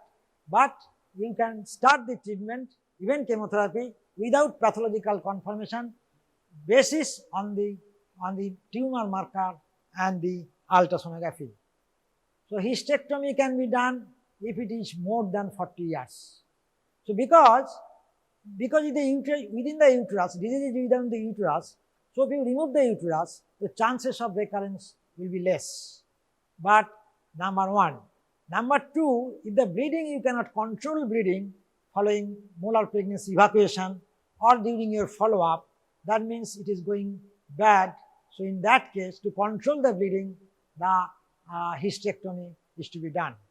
And during hysterectomy, you will find a theca lutein cyst because of the increased HCG activity, the LH-like action.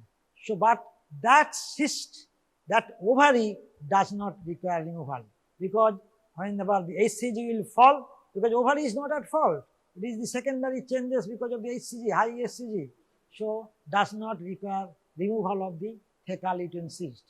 But though you are removing the uterus, but follow-up or surveillance by HCG monitoring is still necessary, because you do not know there is some areas where the metastasis is there and you have not been able to detect that metastasis. So that is about the surgery. One is age, another is bleeding, not controlled. So what are the differential diagnosis?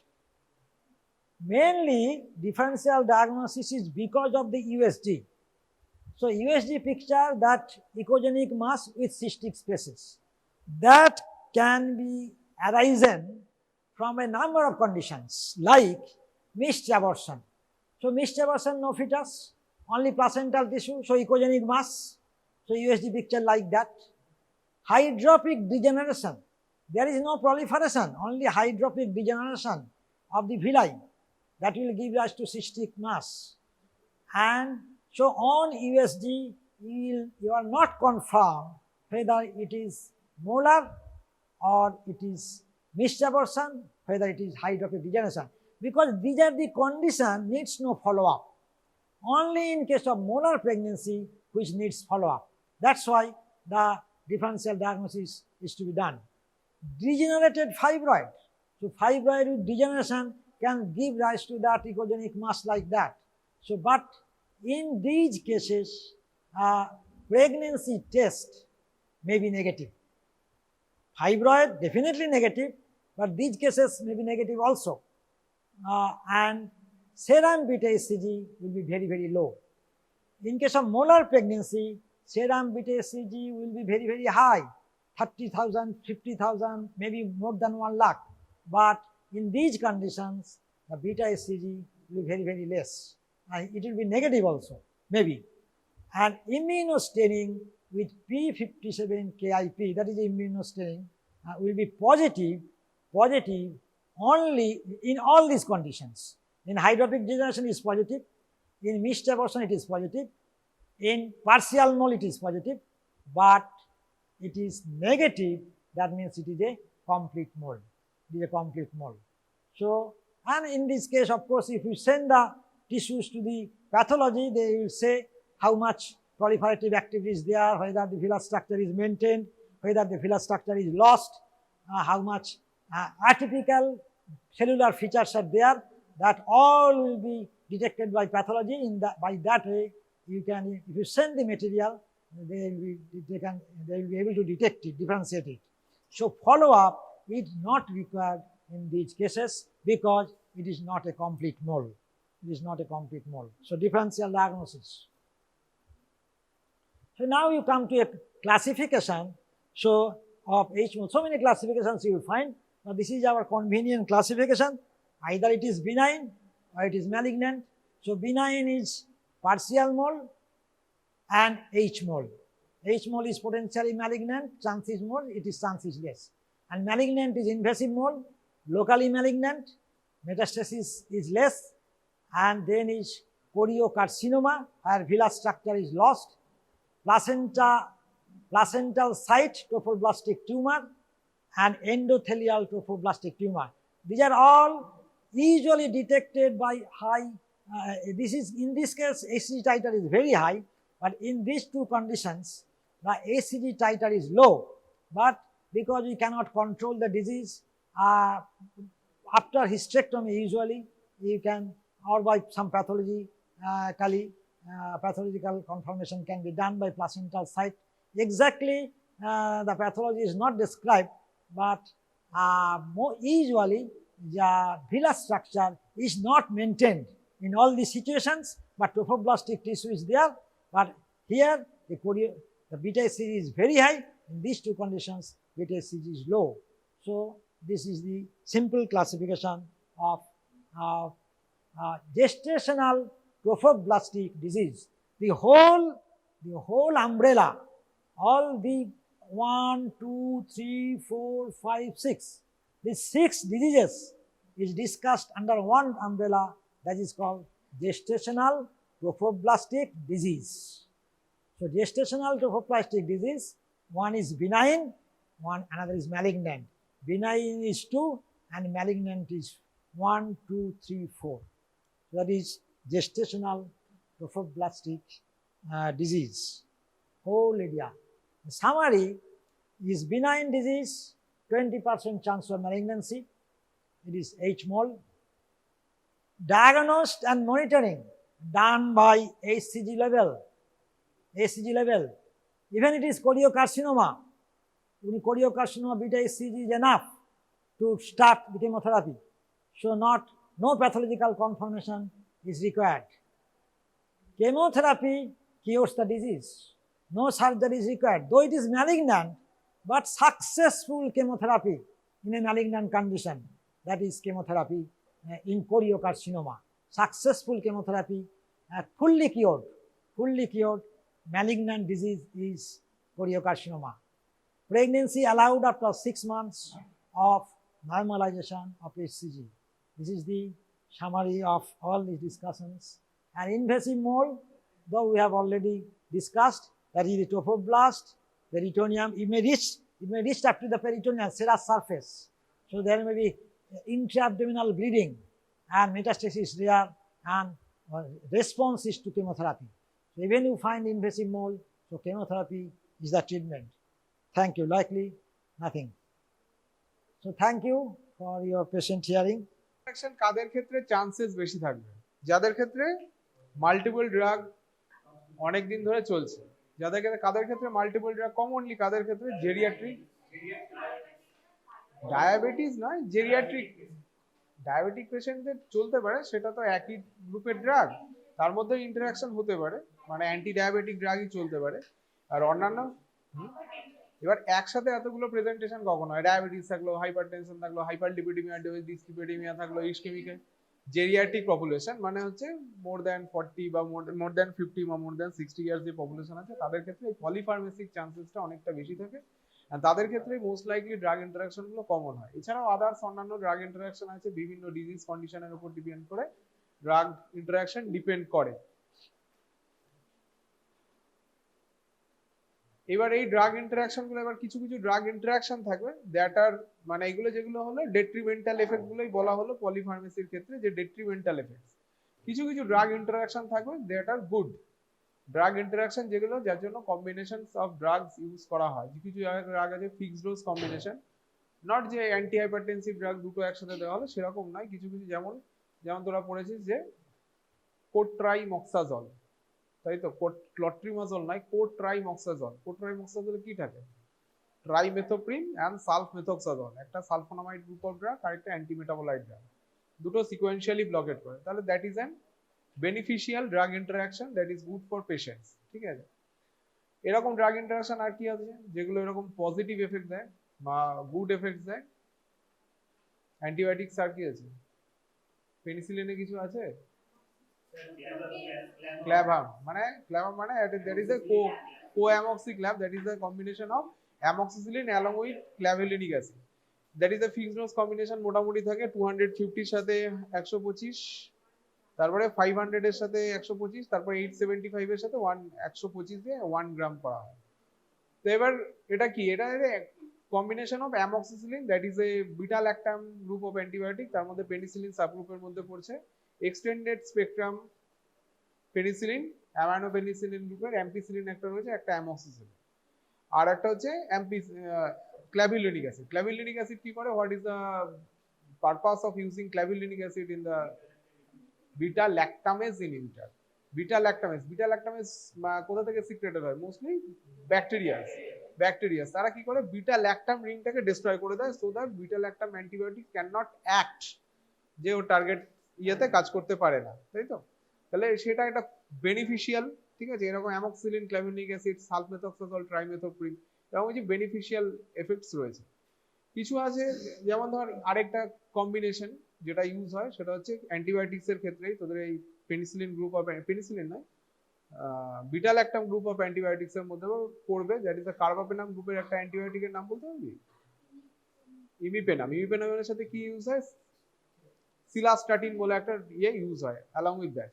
এবার imipenem is metabolised by the, মানে আমাদের বডিতে renal এপিথেলিয়ামে metabolised by the renal dehydropeptidase 1 না আইসোফর্ম 1 দিয়ে metabolised হয়ে inactivated হয়ে যায়। ঠিক আছে, এবার এর সাথে ইমিপেনামের সাথে সিলাস্টাটিন ইউজ করা হয়। Cilastatin reversible inhibitor of the renal dehydropeptidase 1। তাহলে কি হলো? এটা 1:1 রেশিওতে ইউজ করা হয় ইমিপেনামের সাথে সিলাস্টাটিন। 125 থেকে 1 গ্রাম পর্যন্ত ভ্যারিয়েশন রয়েছে। 125:125, ঠিক আছে, 1 না, অ্যালং উইথ 2 গ্রাম ইমিপেনাম, সিলাস্টাটিন। এবার আর কতগুলো বিটা ল্যাকটামেজ ইনহিবিটর নাম বলতে পারবি? আছে তো 3টে, একটা ক্ল্যাভিউলিনিক অ্যাসিড আর cefoperazone sulbactam. Sulbactam is an beta lactamase inhibitor. Commonly সেফোপেরাজোনের সাথে সালভ্যাক্টাম ইউজ হয়। আরেকটা পাইপারাসিলিনের সাথে কমনলি ট্যাজোব্যাক্টাম ইউজ হয়, but tazobactam is an other beta lactamase inhibitor group of drugs. তাহলে এইগুলো বিটা ল্যাকটামেজ পজিটিভ বা বেনিফিশিয়াল। এরকম আরেকটা তোরা পড়েছিস সাথে levodopa and pyridoxine. That is মানে levodopa and pyridoxine, carbidopa, sorry, levodopa and carbidopa কি কারণে ইউজ করা হয়? লিভোডোপার সাথে কার্বিডোপা বা বেনসেরাজাইড কি কারণে ইউজ করা হয়?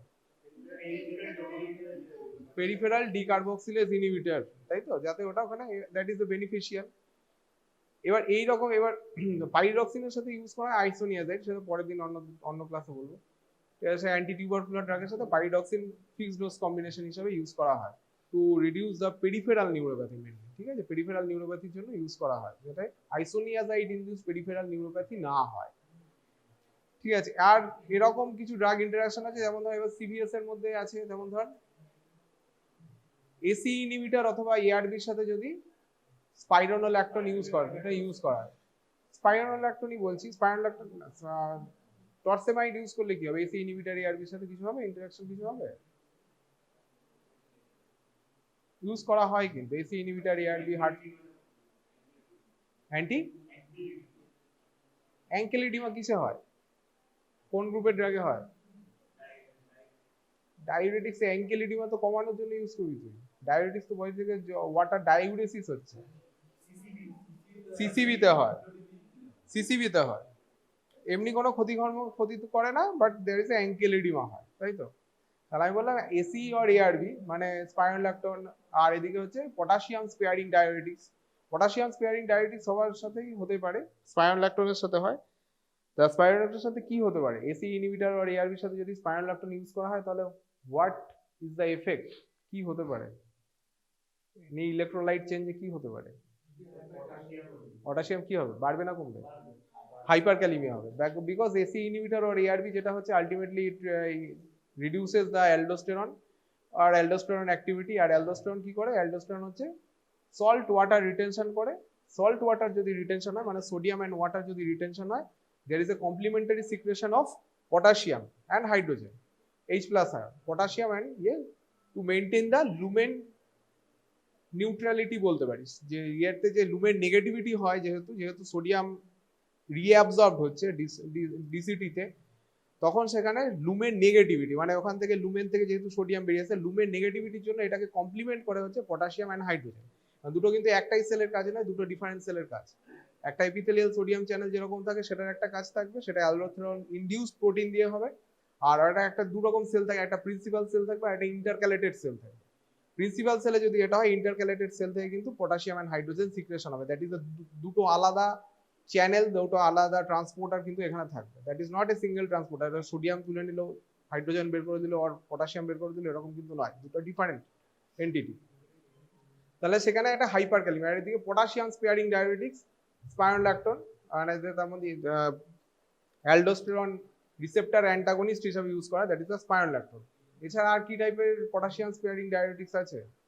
আদার class of potassium sparing diuretics. Potassium sparing diuretics মধ্যে দুটো সাব ক্লাস আছে, একটা অ্যালডোস্টেরন রিসেপ্টর অ্যান্টাগনিস্ট বলতে পারিস, আরেকটা পরীক্ষার সময় তো কয়েকজন বলছিল এপিথেলিয়াল সোডিয়াম চ্যানেল ব্লকার, নাম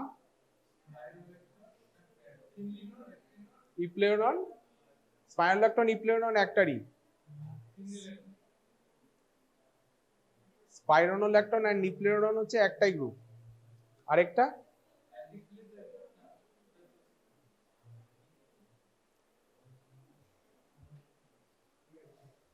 অ্যামাইলোরাইড এন্ড ট্রায়ামটোরেন, অ্যামাইলোরাইড এন্ড ট্রায়ামটোরেন রয়েছে। ঠিক আছে, তারা হচ্ছে এপিথেলিয়াল সোডিয়াম চ্যানেল ব্লকার বা ইনহিবিটর, ডাইরেক্টলি ব্লক করে। আর এটা হচ্ছে অ্যালডোস্টেরন ইনডিউস প্রোটিন দিয়ে ব্লক হয়। ঠিক আছে, অ্যালডোস্টেরন ইনডিউস প্রোটিন যে সিনথেসিস, সেটা অ্যালডোস্টেরন ব্লকার দিয়ে ব্লক হয়ে যায়, মিনারেলোকর্টিকয়েড অ্যান্টাগনিস্ট দিয়ে ব্লক হয়।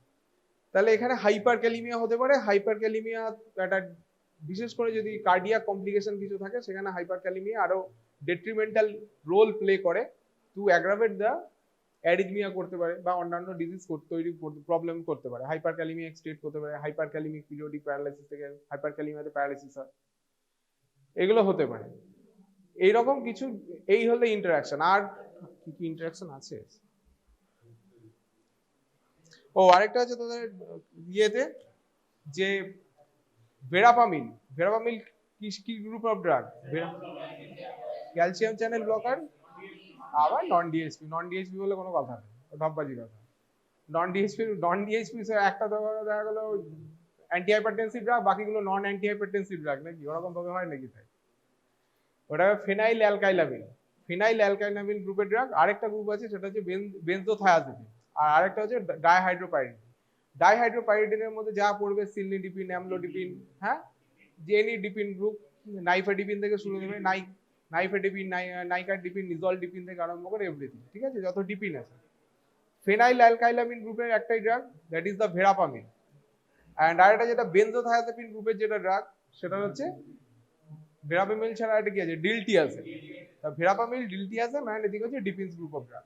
তাহলে এদিকে হচ্ছে ভেরাপামিলের সাথে তো ওদের ইন্টারাকশন থাকে হচ্ছে বিটা ব্লকার্স।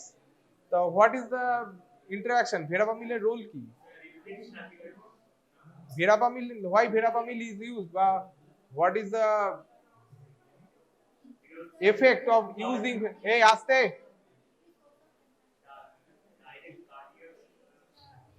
মানে কি করে, কি ক্যালসিয়াম চ্যানেল ব্লক করে। তো তাহলে তুই অ্যান্টি হাইপারটেনসিভ ড্রাগে ভেরাপামিল, ডিলটিয়াজেম কিন্তু ইউজ হয় না। অ্যান্টি হাইপারটেনসিভ ড্রাগ হিসেবে কিন্তু অ্যামলোডিপিন বা ডাইহাইড্রোপাইরিডিন গ্রুপ অফ ড্রাগটা ইউজ হয় ক্যালসিয়াম চ্যানেল ব্লকার হিসেবে। সেখানে ভেরাপামিল, ডিলটিয়াজেম মানে ফিনাইল অ্যালকাইলামিন এন্ড বেনজোথায়াজেপিন গ্রুপের কিন্তু কোনো রোল নেই অ্যান্টি। তাহলে সেখানে কিছু ব্যাপার আছে। কোন চ্যানেলকে ব্লক করে, ভোল্টেজ গেটেড ক্যালসিয়াম চ্যানেল, কোন type, sub type, L type. L type মানে লং অ্যাক্টিং চ্যানেল। তাহলে সবকটাই লং অ্যাক্টিং চ্যানেলকে ব্লক করছে, অথচ কিছু জায়গায় ইউজ হচ্ছে অ্যান্টি হাইপারটেনসিভ ড্রাগ হিসেবে। কোথায় ইউজ হচ্ছে, অ্যান্টি অ্যারিথমিক ড্রাগ বলতে পারি, বা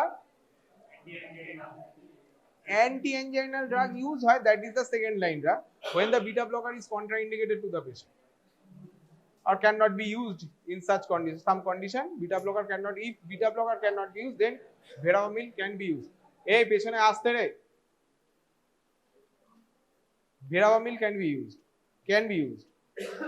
তাহলে verapamil এগুলোর পার্থক্যটা হয় কেন, সবকটাই তো L type voltage gated calcium চ্যানেলকেই ব্লক করছে। তাহলে একটা ড্রাগ ইউজ হচ্ছে অ্যামলোডিপিন ইউজ হচ্ছে, অ্যামলোডিপিনে তো কোনোদিন কার্ডিয়াক ব্র্যাডিয়ারিথমিয়ার কোনো প্রবলেম হয়নি, বা অ্যামলোডিপিন দেয়ার ইজ সেরকম কোনো এভিডেন্স নেই। নতুন কিছু ড্রাগ আছে, একটা নতুন ড্রাগ আছে অ্যাজেলনিডিপিন, তাতে টু সাম এক্সটেন্ট কমে, তাও খুব বেশি না, very minor, 4 beats per minute, 4 to 8 beats per minute differ করে। অ্যাজেলনিডিপিন নতুন, একদম নতুন ড্রাগ ইউজ হচ্ছে। এর তাহলে ডিপিনটা ইউজ হচ্ছে ইয়ে হিসাবে, অ্যান্টি হাইপারটেনসিভ ড্রাগ হিসেবে, কিন্তু তোদের কথায় নন ডিএইচপি মানে verapamil and diltiazem, phenyl alkylamine and benzothiazepine কেন ইউজ হচ্ছে না অ্যান্টি হাইপারটেনসিভ ড্রাগ হিসেবে, why it is not used? না, আমার কথা সেটা না, আমার কথা হলো এল টাইপ, সবই তো L type voltage gated calcium channel block করছে, সমস্ত ক্যালসিয়াম চ্যানেল ব্লকার যতগুলো এইখানে বললাম আর কি, ফেনাইল অ্যালকাইলামিন থেকে আরম্ভ করে বেনজোথায়াজেপিন থেকে আরম্ভ করে ডাইহাইড্রোপাইরিডিন। কিন্তু তাহলে এক একটা জায়গায় কেন অ্যামলোডিপিন কেন করছে না, why amlodipine is not act on the SA node, তোর কথা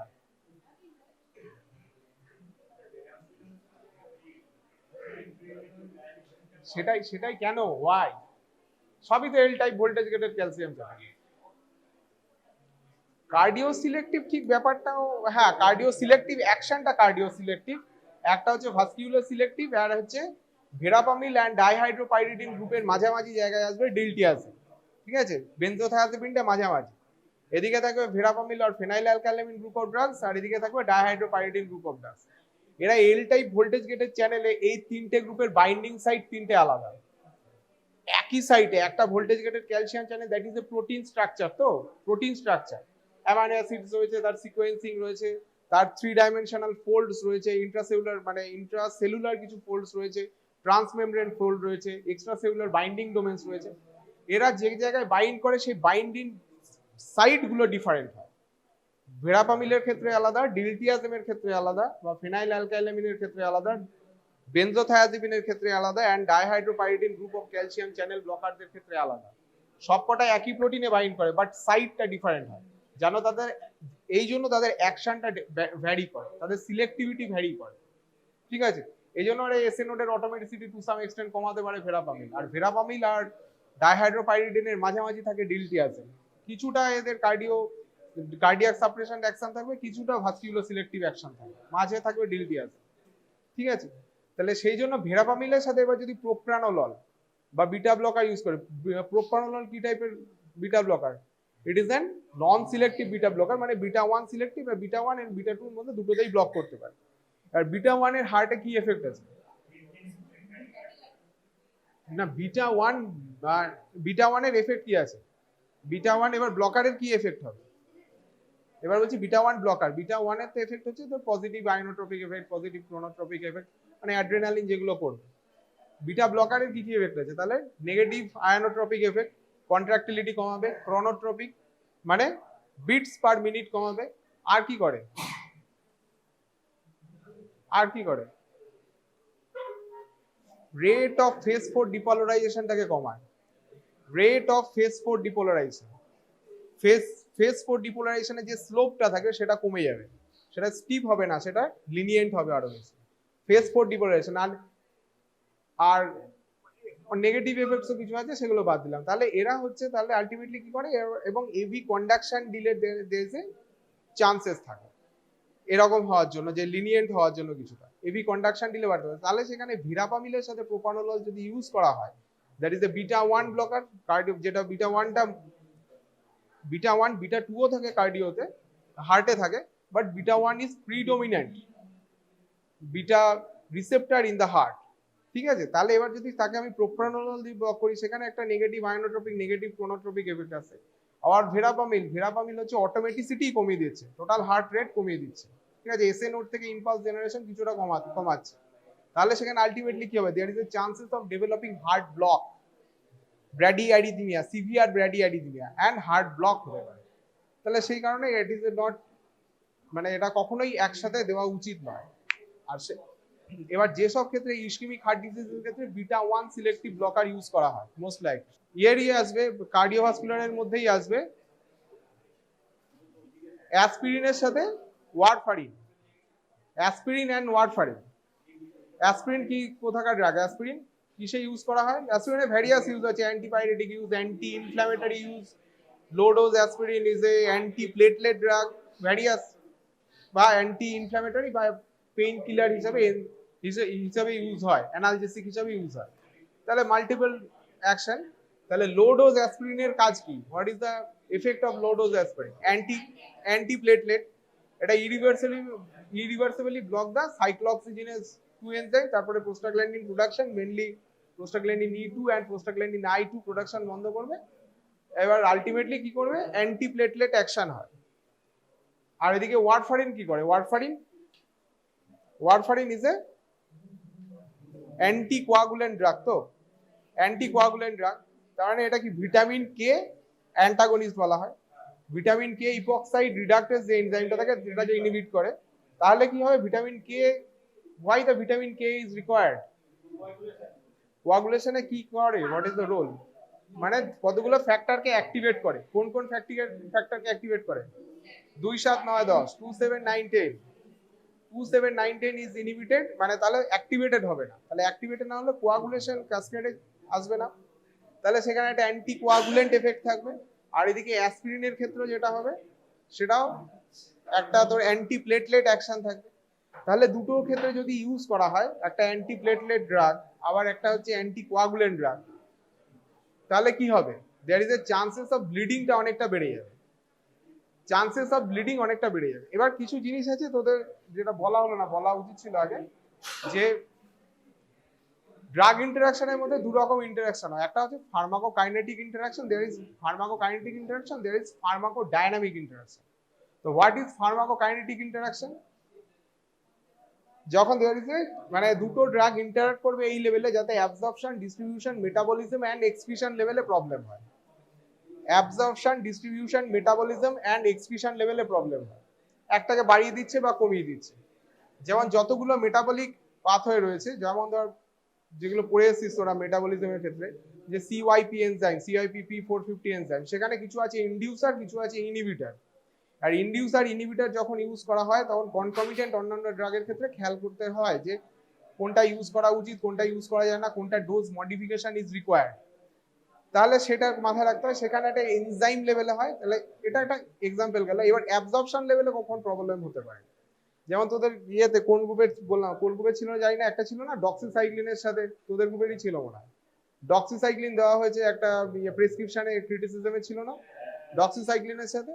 ওটা কি ছিল? ওটা তো শুধুমাত্র ইয়ে ছিল না, শুধুমাত্র তো স্ট্রাকচারাল অ্যাবনর্মালিটি দেখার জন্য বা স্ট্রাকচারাল একটা অ্যান্টাসিড ছিল, অ্যান্টাসিড কি ছিল, লোকাল অ্যান্টাসিড ছিল, লোকাল অ্যান্টাসিড, তাই তো। লোকাল অ্যান্টাসিডসে কি থাকে জেনারেলি, ওখানে লেখাই ছিল অ্যালুমিনিয়াম হাইড্রোক্সাইড ছিল, ম্যাগনেসিয়াম হাইড্রোক্সাইড ছিল অ্যান্ড সিমেথিকন ছিল, ঠিক আছে। তাহলে এই যে ডক্সিসাইক্লিন আর এই এনি ক্যাটায়ন অ্যালুমিনিয়াম হাইড্রোক্সাইড, এগুলো দুটো অ্যাডমিনিস্টার করা যায় না বা করাটা ঠিক নয়। বিকজ হোয়াই, যে টেট্রাসাইক্লিন গ্রুপ অফ ড্রাগ, এটা তো যখন টেট্রাসাইক্লিন পড়ানো হয়েছে তখন হয়তো পড়ানো হয়েছে, tetracycline any group of drug, they binds with cations, multivalent cations, and they got precipitated, তাহলে প্রেসিপিটেট চিলেট ফর্ম করে প্রেসিপিটেটেড হয়ে যায়, তারপরে সেই ডক্সিসাইক্লিন যেটা থাকলে বা টেট্রাসাইক্লিন যেটা থাকলে সেটা অ্যাবজর্ব হবে না, যে ওর যে অ্যান্টিব্যাকটেরিয়াল ফাংশন সেটা ক্যারিড আউট হবে না। তাহলে ডক্সিসাইক্লিনের সাথে বা এনি গ্রুপ অফ টেট্রাসাইক্লিনের সাথে যদি দেওয়া হয় এটা, যে এনি টাইপ অফ অ্যান্টাসিডস দেওয়া হয়, তাহলে কিন্তু সেখানে অ্যাবজর্পশন হ্যাম্পার্ড হবে।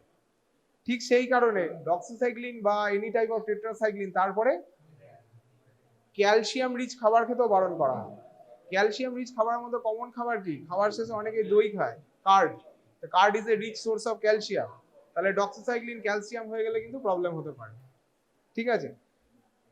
এবার আরেকটা কিছু মনে করলাম, এবার হচ্ছে অ্যাবজর্পশন ডিস্ট্রিবিউশন লেভেলে কি রকম প্রবলেম হতে পারে, ঠিক আছে। এটা হলো অ্যাবজর্পশন লেভেলে, যে অ্যাবজর্পশন, আরেকটা অ্যাবজর্পশন যেটা হয় সেটা এমটি স্টমাকে যে সমস্ত ড্রাগ নিতে বলা হয়, এমটি স্টমাক, যেমন এই পিপিআই ছাড়া অন্যান্য কিছু ড্রাগ আছে সেগুলোকে বলা হয় এমটি স্টমাকে, যে তার মধ্যে আছে টেট্রাআয়োডোথায়োডেনিন, মানে হচ্ছে লিভোথাইরক্সিন, যেটা দেওয়া হয় হাইপোথাইরয়েডিজমে বাইরে থেকে সাপ্লিমেন্ট করা হয়, এমটি স্টমাকে নিতে বলা হয়। তাহলে they are absorbed in the acidic medium, তাহলে অ্যাসিডিক মিডিয়ামে অ্যাবজর্ব হয়। কিছু ড্রাগ আছে অ্যালকালাইন মিডিয়ামে অ্যাবজর্ব হবে, ডিপেন্ডিং অন দ্য সিচুয়েশন বা কি রকম ড্রাগের নেচারের উপর ডিপেন্ড করবে। তাহলে অ্যাসিডিক মিডিয়ামে যে সমস্ত ড্রাগ অ্যাবজর্ব হবে তাদেরকে যদি খাওয়ার পরে দেওয়া হয় তাহলে তারা অ্যাবজর্ব হবে না। এখানে ফুড ড্রাগ ইন্টারাকশনের একটা ব্যাপার চলে আসে, কারণ after the intake of the food, the acidity of the আমাদের গ্যাস্ট্রিক ক্যাভিটি সেটা অনেকটা রিডিউসড হয়ে যাবে বা নিউট্রালাইজড হয়ে যাবে, তাহলে সেখানে কিন্তু অ্যাবজর্পশনের অনেকটা রিডিউসড হবে, বায়ো অ্যাভেলেবিলিটির প্রবলেম হতে পারে, ঠিক আছে। এইরকম আরেকটা কি হয়, আয়রন কোন স্টেটে অ্যাবজর্ব হয় বা কোন মিডিয়াতে ভালো অ্যাবজর্ব হয়, iron acidic media, iron reduced ফর্মে অ্যাবজর্ব হয়, অ্যাসিডিক মিডিয়াতে অ্যাবজর্ব হয়। তার মানে আয়রনের সাথে যদি কোনো অ্যান্টাসিড দেওয়া হয় বা আয়রন যদি নর্মাল প্র্যাকটিস আর এটা মানে কমন প্র্যাকটিস যেটা সেটা অন্য কারণে করা হয়, যে আয়রন ট্যাবলেটস কি করে দেওয়া হয় জেনারেলি, তাহলে দেওয়া উচিত কোন টাইমে, এমটি স্টমাকে দেওয়া উচিত। এমটি স্টমাকে দিলে অ্যাবজর্পশন ভালো হবে, বায়োঅ্যাভেলেবিলিটি ভালো হবে, ভালো অ্যাকশন হবে, ঠিক আছে, ভালো গুড ফর দ্য পেশেন্ট। কিন্তু আমাদের এখানে নর্মালি, আমাদের এখানে কেন সব জায়গায় খাওয়ার পরে দেওয়া হয়, ভাই, কারণ আয়রনের সাইড এফেক্টস নজিয়া থাকতে পারে, গ্যাস্ট্রাইটিস থাকতে পারে, গ্যাস্ট্রাইটিস কমন হয়, কমনেস্ট ফর্ম হচ্ছে গ্যাস্ট্রাইটিস হয়, তাহলে গ্যাস্ট্রাইটিস সেইটাকে অ্যাভয়েড করার জন্য সেটা কিন্তু খাওয়ার পরে দেওয়া হয়। তাহলে এটা গেল একটা, এটা। তারপরে তোমরা পড়েছি সুক্রালফেট অ্যান্ড সুক্রালফেটের সাথে কি পিপিআই বা অ্যান্টাসিড দেওয়া উচিত নয়। তাহলে সেটা কি লেভেলে করে, সেটা হচ্ছে পিএইচ, যে সুক্রালফেট একটা সার্টেন পিএইচ এর নিচে তারা ক্রস লিঙ্কিং বন্ড ফর্মেশন করে আলসার বেসের উপরে একটা প্রোটেক্টিভ লেয়ার তৈরি করে, তাই তো। সেটা পিএইচ লেস দ্যান 4 ভালো হয়। তাহলে সেখানে যদি অ্যান্টাসিডস অর পিপিআই যদি ইউজ করা হয় তাহলে পিপিএইচটা সেটা হবে না। তাহলে এটা it is a type of pharmacodynamic type of interaction. এর আগেরটা যেমন ছিল ফার্মাকোকাইনেটিক্স।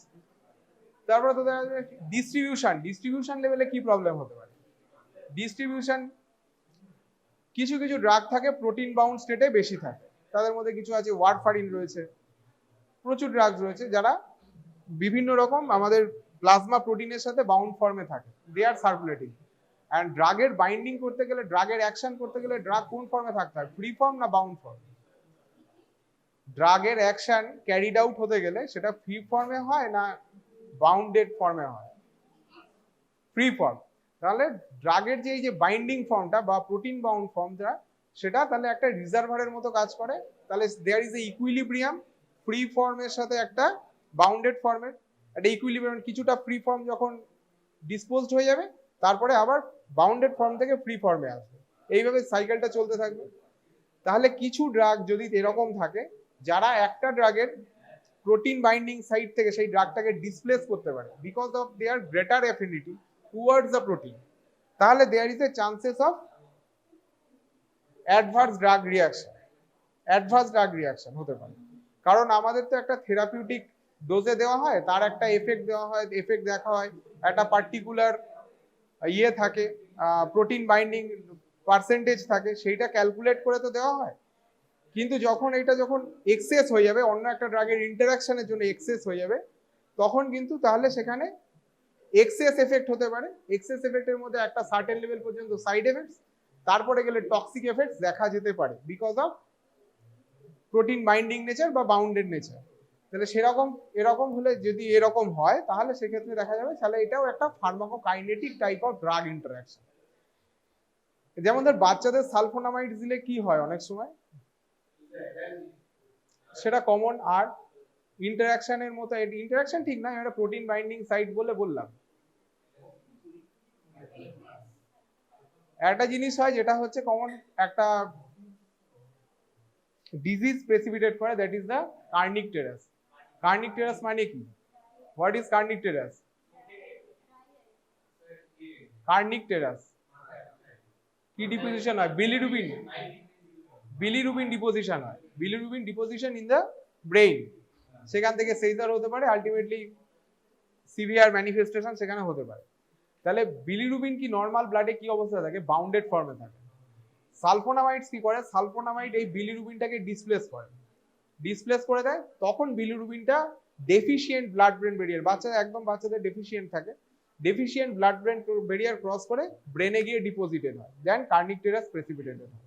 তো এরকম কিছু ড্রাগ ইন্টারাকশনও আছে যারা একটা ড্রাগের প্রোটিন বাইন্ডিং সাইট থেকে because of their greater affinity towards that protein, সেই ড্রাগটাকে ডিসপোজিশন করে দেয়, তার ফলে দেয়ার এ সাইড এফেক্ট ক্যারিড আউট হতে পারে। এটা গেল ড্রাগের সাথে বিলিরুবিনের ইন্টারনাল প্রোডাক্টের, কিন্তু এবার বাইরে এক্সটার্নাল প্রোডাক্টসেরও হতে পারে, এক্সোজেনাস প্রোডাক্টসেরও হতে পারে। আর একটা ইন্টারাকশন হচ্ছে omeprazole. Omeprazole is an PPI, তার সাথে ইন্টারাকশন দেওয়া হয় হচ্ছে ক্লোপিডোগ্রেল। ওমেপ্রাজল কোন গ্রুপের drug? PPI, proton pump inhibitor. কাকে ইনহিবিটর? কোন প্রোটন পাম্পের নাম কি রে? প্রোটন পাম্প পাম্পের হাইড্রোজেন, অনেকেই সোডিয়াম পটাশিয়াম এটিপিএস লিখে এসেছে, সেটা কারেক্ট করে নিস। হাইড্রোজেন পটাশিয়াম এটিপিএস পাম্প, সেটাকে ইনহিবিট করে, ইরিভার্সিবল ইনহিবিটর দিয়ে ওমেপ্রাজল এটা করে। ওমেপ্রাজলের এছাড়াও আরো একটা অ্যাকশন রয়েছে, অ্যাকশন না, সেটা কিছু এনজাইমকে ইনহিবিট করে, দ্যাট ইজ কিছু সিওয়াইপি এনজাইম। ঠিক আছে, CYP enzyme, that is an microsomal enzyme, phase 1 রিঅ্যাকশনে অক্সিডেশনে কাজে লাগে, সেখানে সেই এনজাইমকে ইনহিবিট করে ফেজ 1 রিঅ্যাকশন। CYP2C19 পার্টিকুলার এই এনজাইমটাকে ইনহিবিট করে। CYP2C19 is inhibited by the omeprazole, particular this PPI, not the other PPI, rabeprazole, lansoprazole, pantoprazole, dexlansoprazole, এগুলোতে কোনোটাতেই হয় না, esomeprazole এগুলোতে কোনোটাতেই হয় না। Only omeprazole can inhibit the CYP2C19. And আরেকটা কি বললাম? ক্লোপিডোগ্রেল। ক্লোপিডোগ্রেল কি ড্রাগ? একটা অ্যান্টিপ্লেটলেট ড্রাগ। তো অ্যান্টিপ্লেটলেট ড্রাগ কোথায় বাইন্ড করে? P2Y12 রিসেপ্টর, P2, হ্যাঁ তাই তো, P2Y12 receptor on the platelet surface. তাহলে P2Y12 রিসেপ্টরের সাথে বাইন্ড করে, that is an irreversible inhibitor of the P2Y12 receptor, the antiplatelet action create করে। কিন্তু তার আগে clopidogrel is a prodrug, and clopidogrel এই প্রোড্রাগ থেকে অ্যাক্টিভেটেড হতে লাগে CYP2C19 enzyme is required for the activation of the clopidogrel. তাহলে এরকম কমন হয় যে একটা পেশেন্ট যার ইসকেমিক হার্ট ডিজিজ আছে, তাকে কিছু বিটা ব্লকার দেওয়া হয়েছে, তাকে কিছু লো ডোজ অ্যাসপিরিন দেওয়া হয়েছে, তাকে স্টাটিন দেওয়া হয়েছে, নাইট্রেট দেওয়া হয়েছে, ঠিক আছে। তাহলে তার সাথে এবার প্রচুর দিন ধরে অ্যাসপিরিন, দ্যাট ইজ অ্যান এনসাইডস খেলে, যদিও লো ডোজ এনসাইড 75 মিলিগ্রাম দেওয়া হচ্ছে, কিন্তু তাহলে প্রচুর দিন ধরে সেখানে খেলে কি হতে পারে? একটা গ্যাস্ট্রাইটিস হতে পারে। তাহলে গ্যাস্ট্রাইটিস হলে তাকে সেখানে অনেক ক্ষেত্রে ট্রিটমেন্টের ক্ষেত্রে পিপিআই দেওয়া হয়। এবার সেখানে হাত থেকে ওমেপ্রাজল কারোর বেরোতেই পারে, মেবি সে খেয়াল করলো না, ইচ্ছাকৃত ভুল নয়, অনিচ্ছাকৃত ভুল হতেই পারে ওমেপ্রাজল। তাহলে এইবার যদি ওমেপ্রাজল, এবার অ্যাসপিরিন বলছি, ক্লোপিডোগ্রেল যে অ্যান্টিপ্লেটলেট ড্রাগ হিসেবে দেওয়া হয়েছে, তাহলে এইবার সেটা দিলে কি হবে? এবার যে ক্লোপিডোগ্রেলের যে অ্যান্টিপ্লেটলেট অ্যাকশন, যেটা যেন অ্যান্টি অ্যাঞ্জাইনাল অ্যাকশন বা অ্যান্টি ইসকেমিক অ্যাকশন, সেটা হ্যাম্পার্ড হবে, সেটা ক্যারিড আউট হবে না। তাহলে এই কম্বিনেশনটা এদের ক্ষেত্রে কিন্তু ইসকেমিক হার্ট ডিজিজের পেশেন্ট বা অন্য কোনো ক্ষেত্রে পেশেন্টের ক্ষেত্রে কিন্তু ইউজ করা যাবে না। এরকমই আরেকটা হচ্ছে তোর অ্যাসপিরিন অ্যান্ড ওয়ারফারিন। অ্যাসপিরিনের ওয়ারফারিনের মধ্যে শুধু ফার্মাকো ডাইনামিক ইন্টারাকশন নয়, একটা ফার্মাকোকাইনেটিক ইন্টারাকশনও আছে। Aspirin warfarin is a highly protein bound drug, mainly 75 to 99% is protein bound ফর্মে থাকে, ঠিক আছে। অ্যাসপিরিন এটাকে ডিসপ্লেস করে দেয়, ওয়ারফারিনকে ডিসপ্লেস করে দেয় প্রোটিন বাইন্ডিং সাইট থেকে। একটা তো তার anticoagulant action, vitamin K epoxide reductase inhibitor থাকছে, আর একটা হচ্ছে তোদের এদিকে কি থাকবে, এদিকে হচ্ছে কক্স 2 ইনহিবিটর হিসেবে কাজ করছে। কিন্তু এছাড়া ছাড়াও এইভাবেও কাজ করে, ঠিক আছে, যে প্রোটিন বাইন্ডিং সাইট থেকে ওয়ারফারিনকে ডিসপ্লেস করে দেয়। তার মানে ওয়ারফারিন ইনডিউস টক্সিসিটি বাড়তে পারে, ওয়ারফারিন ইনডিউস টক্সিসিটি সেক্ষেত্রে বাড়তে পারে। আর লাস্ট যেটা পড়াবো সেটা হচ্ছে ইনসুলিনের সাথে গ্লিমেপেরাইড। ইনসুলিন টাইপ 2 ডায়াবেটিস মেলাইটাস বা টাইপ 1 ডায়াবেটিস মেলাইটাস ইউজ করা হয়। আর গ্লিমেপেরাইড ইজ ইউজড, গ্লিমেপেরাইড কোন গ্রুপের ড্রাগ? গ্লিমেপেরাইড কোন গ্রুপের drug? Glimepiride, glibenclamide, gliclazide, anti diabetic অবশ্যই। তারপরে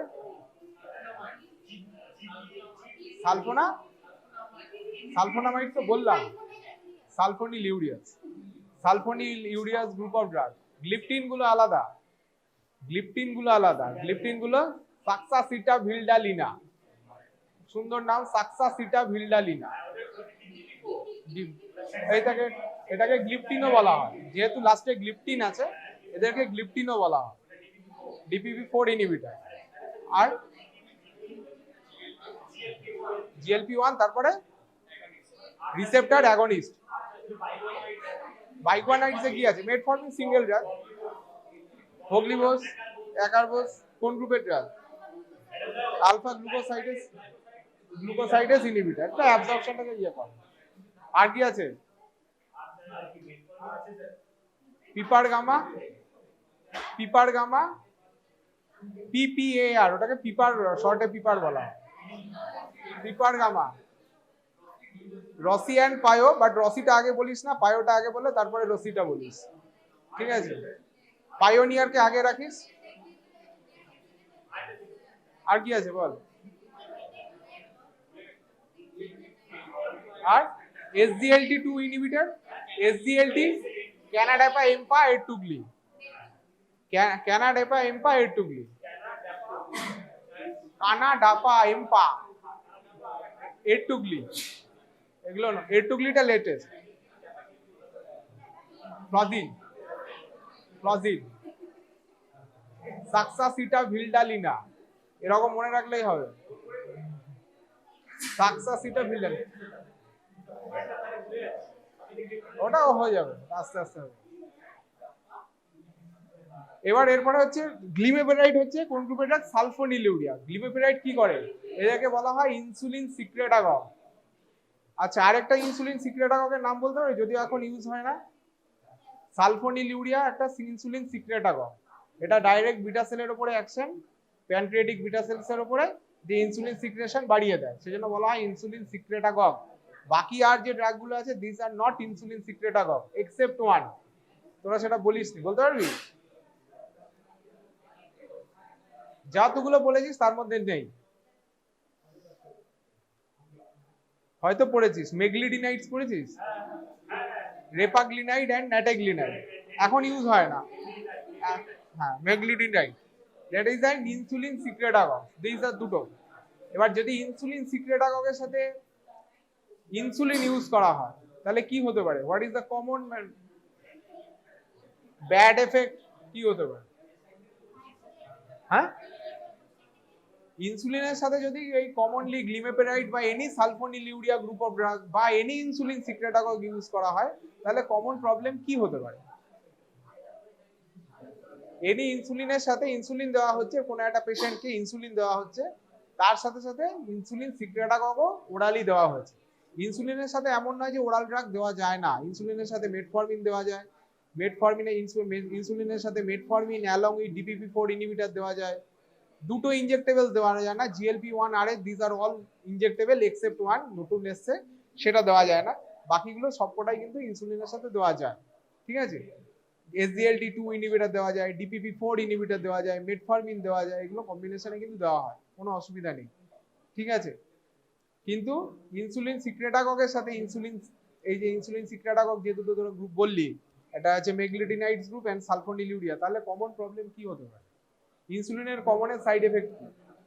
হাইপোগ্লাইসিমিয়া। তাহলে এখানে ইনসুলিন সিক্রেটাগক, এটাও ইনসুলিন বাইরে থেকে এক্সোজেনাস ইনসুলিন দেওয়া হচ্ছে, আর ভেতরে এন্ডোজেনাস ইনসুলিন সিক্রেশন বাড়িয়ে দিচ্ছে। There is chances of the hypoglycaemia is the most common. এবং এরকম অনেক প্রেসক্রিপশন পাওয়া যায়, কমনলি গ্লিক্লাজাইড অনেকে লিখে দেয়, গ্লিক্লাজাইড এক্সএম, তার সাথে এক্সটেন্ডেড রিলিজ ফর্মে থাকে, তার সাথে ইনসুলিন কিন্তু দেওয়া হয়। এবার দেওয়া কি একদম কন্ট্রাইন্ডিকেটেড সেটা বলা যাবে না, অ্যাবসোলিউট কন্ট্রাইন্ডিকেশন মেবি নট, কিন্তু দেওয়াটা উচিত নয়। দেয়ার ইজ এ চান্সেস, সবসময় তো একটা ডক্টর একটা পেশেন্টকে তো মনিটর করতে পারবে না, সম্ভব নয়, unless there is a hospital setting, তাহলে সেখানে কিন্তু there is a chances of hypoglycaemia হতে পারে। আরেকটা কমন সাইড এফেক্ট কি হবে বলতো? Common side effect, insulin secretagogue দেওয়া হচ্ছে আর সালফোনিল ইউরিয়া দেওয়া হচ্ছে, common side effect weight gain হবে, ওয়েট গেইন। সালফোনিল ইউরিয়ার ক্ষেত্রে ওয়েট গেইন হবে, ইনসুলিন এক্সোজেনাসলি অ্যাডমিনিস্টার করলে ওয়েট গেইন হবে, there is a chances of developing weight gain, ঠিক আছে। আর কিছু আছে? আর কয়েকটা আছে মনে হয়, দেখছি তারা। বিটা ব্লকারসের সাথে ইনসুলিন দিলে কি হবে? এটা কমন আরেকটা জিনিস আছে, বেনি বিটা ব্লকারস ইউজ করা হয়েছে, বিটা ব্লকার ধরে নন সিলেক্টিভ বিটা ব্লকার, ধরে না নন সিলেক্টিভ বিটা ব্লকার, তার সাথে কোনো একটা কারণে নন সিলেক্টিভ বিটা ব্লকার এটা ডায়াবেটিক পেশেন্টকে দেওয়া হয়েছে, কি হতে পারে? এটা কোশ্চেন মনে হয় করা হয়েছিল, অনেকেই করা হয়েছিল। বিটা ব্লকার দিয়েছিস তো, টাইগাইডিয়া হবে? বিটা ব্লকার তো বিটা 1 বিটা 2 দুটোকেই ব্লক করবে, ট্যাকিকার্ডিয়া কি হবে?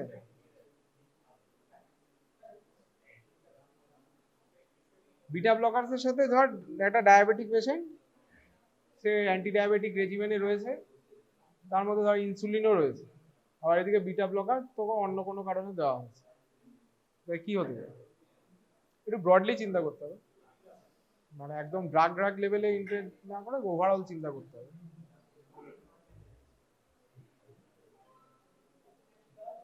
ইনসুলিনের কমন সাইড এফেক্ট কি বললি তো?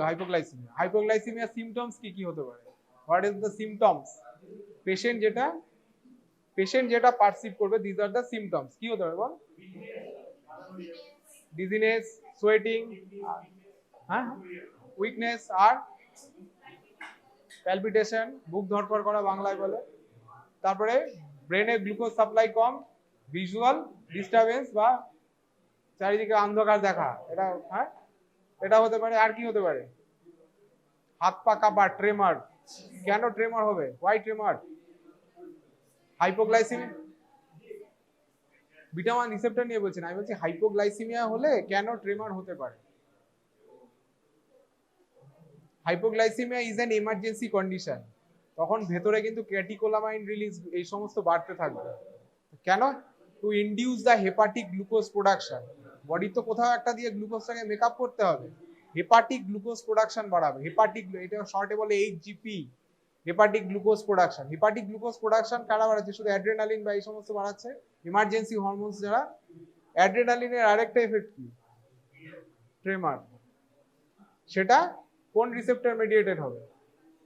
বিটা 2 রিসেপ্টর মেডিয়েটেড হবে, ট্রেমার হবে। এবার beta 2 blocker, beta 1 beta 2 blocker যদি ইউজ করিস, তাহলে এই ট্রেমারটা বন্ধ হয়ে যাবে, প্যালপিটেশন বন্ধ হয়ে যাবে, এগুলো বন্ধ হয়ে যাবে। হাইপোগ্লাইসিমিয়ার যে সিমটমস গুলো থাকবে সেগুলো অনেকটা মাস্ক হয়ে যাবে। সেই জন্যই ডায়াবেটিক পেশেন্টদের ক্ষেত্রেও নট অনলি যে ইনসুলিনের সাথেই ইউজ করাটা ঠিক নয়, ডায়াবেটিক পেশেন্টদের ক্ষেত্রেও নন সিলেক্টিভ বিটা ব্লকার ইউজ করাটা ডিফেক্টিভ, বিশেষ করে প্রোপ্রানোলল মেইনলি, কারণ এটা বিটা 1 বিটা 2 দুটোকেই ব্লক করে। তাহলে ডায়াবেটিক পেশেন্টদের যদি হার্ট ফেলিওর থাকে, তাহলে কি আমি ইউজ করবো না বিটা সিলেক্টিভ ব্লকার যেগুলো ইউজ করে সেগুলো নয়, সেরকম নয়, কিন্তু এরকম যে নন সিলেক্টিভ বিটা ব্লকার ইউজ করা যায় না। হ্যাঁ, সিলেক্টিভ বিটা ব্লকার ইউজ করা হয়, সিলেক্টিভ বিটা ব্লকার একদম ইউজ হয়, ঠিক আছে। Selective beta blocker randomly use হয়, প্রচুর ইউজ হয়, সিলেক্টিভ হলে কোনো প্রবলেম নেই। ডায়াবেটিকদের বল, তুই বলবি? ডায়াবেটিক পেশেন্টদের ক্ষেত্রে কিন্তু আবার বিটা 2 ব্লকার, এই বিটা 1 বিটা 2 ব্লকার অন্য কারণে অন্য কারণে ইউজ করা হয় না। সেটা দেখবি বলাই আছে যে বিটা ব্লক ডায়াবেটিক পেশেন্টদের ক্ষেত্রে কিন্তু নন সিলেক্টিভ বিটা ব্লকার ইউজ করা হয় না। সেটার অন্য কারণ, সেটা ডিজিজ মডিফাইং কারণ। কি হতে পারে বলতে পারবি? পড়েছিস, অল্প অল্প পড়েছিস, কোঅর্ডিনেশনটা হয় না, স্বাভাবিক। ডায়াবেটিক পেশেন্ট বা এরকম লং স্ট্যান্ডিং যদি ডায়াবেটিস থাকে তাদের ক্ষেত্রে অনেক সময় দেখা যায় যে পেরিফেরাল ভাস্কুলার ডিজিজের প্রবাবিলিটি বাড়ে। Diabetes with peripheral vascular disease মানে ভাসেলগুলো, লুমেনগুলো শর্টেন হয়ে যায়, ছোট হয়ে যায়। Why? Because of deposition of cholesterol হতে পারে, এডি হতে পারে। তাহলে সেখানে যদি আমি এবার সেখানে কি পেরিফেরাল ভাস্কুলার ডিজিজ মানে কি? মানে পেরিফেরি, একদম পেরিফেরাল ভেনাস লেভেলে ব্লাডটা ঠিকঠাক পৌঁছাচ্ছে না। তাহলে সেক্ষেত্রে বিভিন্ন রকম ভেনাস আলসার, বিশেষ করে ডিপেন্ডেন্ট পার্টগুলোতে দেখা যেতে পারে। সেখানে যদি আমার বিটা ব্লকার ইউজ করি অন্য কারণে, সেখানে বিটা 2 আরো চেপে যাবে, আরো এরকম। কিন্তু এটা দেখবি তোদের বইয়েই লেখা আছে যে beta 2 blocker should not be used in the treatment of the treatment না, পেরিফেরাল ভাস্কুলার ডিজিজের ক্ষেত্রে ইউজ করা যায় না বিকজ অফ দিস। তাহলে অনেকগুলো ডিজিজ মাথায় রাখলে একসাথে কোঅর্ডিনেট করে নিবি, সুবিধা হবে। ঠিক আছে, আজকে এ পর্যন্তই থাক, পরের দিন পেরিফেরাল ভাস্কুলার ডিজিজের মধ্যে কি পড়ে? রেনল্ডস ফেনোমেনন পড়ে। রেনল্ডস ফেনোমেনন পড়েছিস? রেনল্ডস ফেনোমেনন পড়েছিস তো? রেনল্ডস ফেনোমেননে কি হয়? বাচ্চা বড়দেরও হয়, বড়দেরও হয়। পেরিফেরাল যে ভেসেলস গুলো থাকে সেগুলো excessive exposure of the cold day একদম স্প্যাজম হয়ে যায়। স্প্যাজম হয়ে গেলে সেখানে আছে লাল হয়ে যায়। ওয়াই লাল? Why red? সেখানে থেকে পেরিফেরাল ভাস্কুলার ডিজিজে বলে অনেকে যে ঠান্ডা জলে হাত চুবিয়ে রাখলে কি আপনার লাল হয়ে যায়? লাল বলে অনেক সময়। তারপরে পরের দিকে নীল হয়। লাল কেন হয়? ওয়াই লাল? সায়ানোসিস হবে তো, তোরা তো বললি সায়ানোসিস, ওখানে ব্লাড যাচ্ছে না, সায়ানোসিস। ডি অক্সিজেনেটেড যে হিমোগ্লোবিন গুলো থাকে, ডি অক্সিজেনেটেড হিমোগ্লোবিন, সেগুলো লাল হয়, লাল রেডটা অন্যরকম হয়, তারপরে সায়ানোসিস আসবে। সেই জন্য ইনিশিয়ালি অনেক সময় লাল হয়ে যায় বলে একদম বাস্টিং পেন হয়, ব্রাস্টিং পেন একদম, এই বিশেষ করে একদম পেরিফেরি গুলোতে, পায়ের আঙুলে হতে পারে বা হাতের আঙুলে হতে পারে, এক্সেসিভ এক্সপোজার নাকের এইখানে হতে পারে, ঠিক আছে, এইসব জায়গায় হতে পারে। এক্সেসিভ এক্সপোজার অফ ফিটে দেখবি প্রচন্ড লাল হয়ে যায়, অনেকের ক্ষেত্রে হয়। যারা ফেয়ার কমপ্লেকশন তাদের ক্ষেত্রে বেশি বোঝা যায়, অনেকের ক্ষেত্রে সিভিয়ার পেন হয়, ঠান্ডা জলে হাত দিলে, শীতকালে বিশেষ করে ঠান্ডা জলে হাত দিলে এইসব জায়গায় বিভৎস পেন হয়।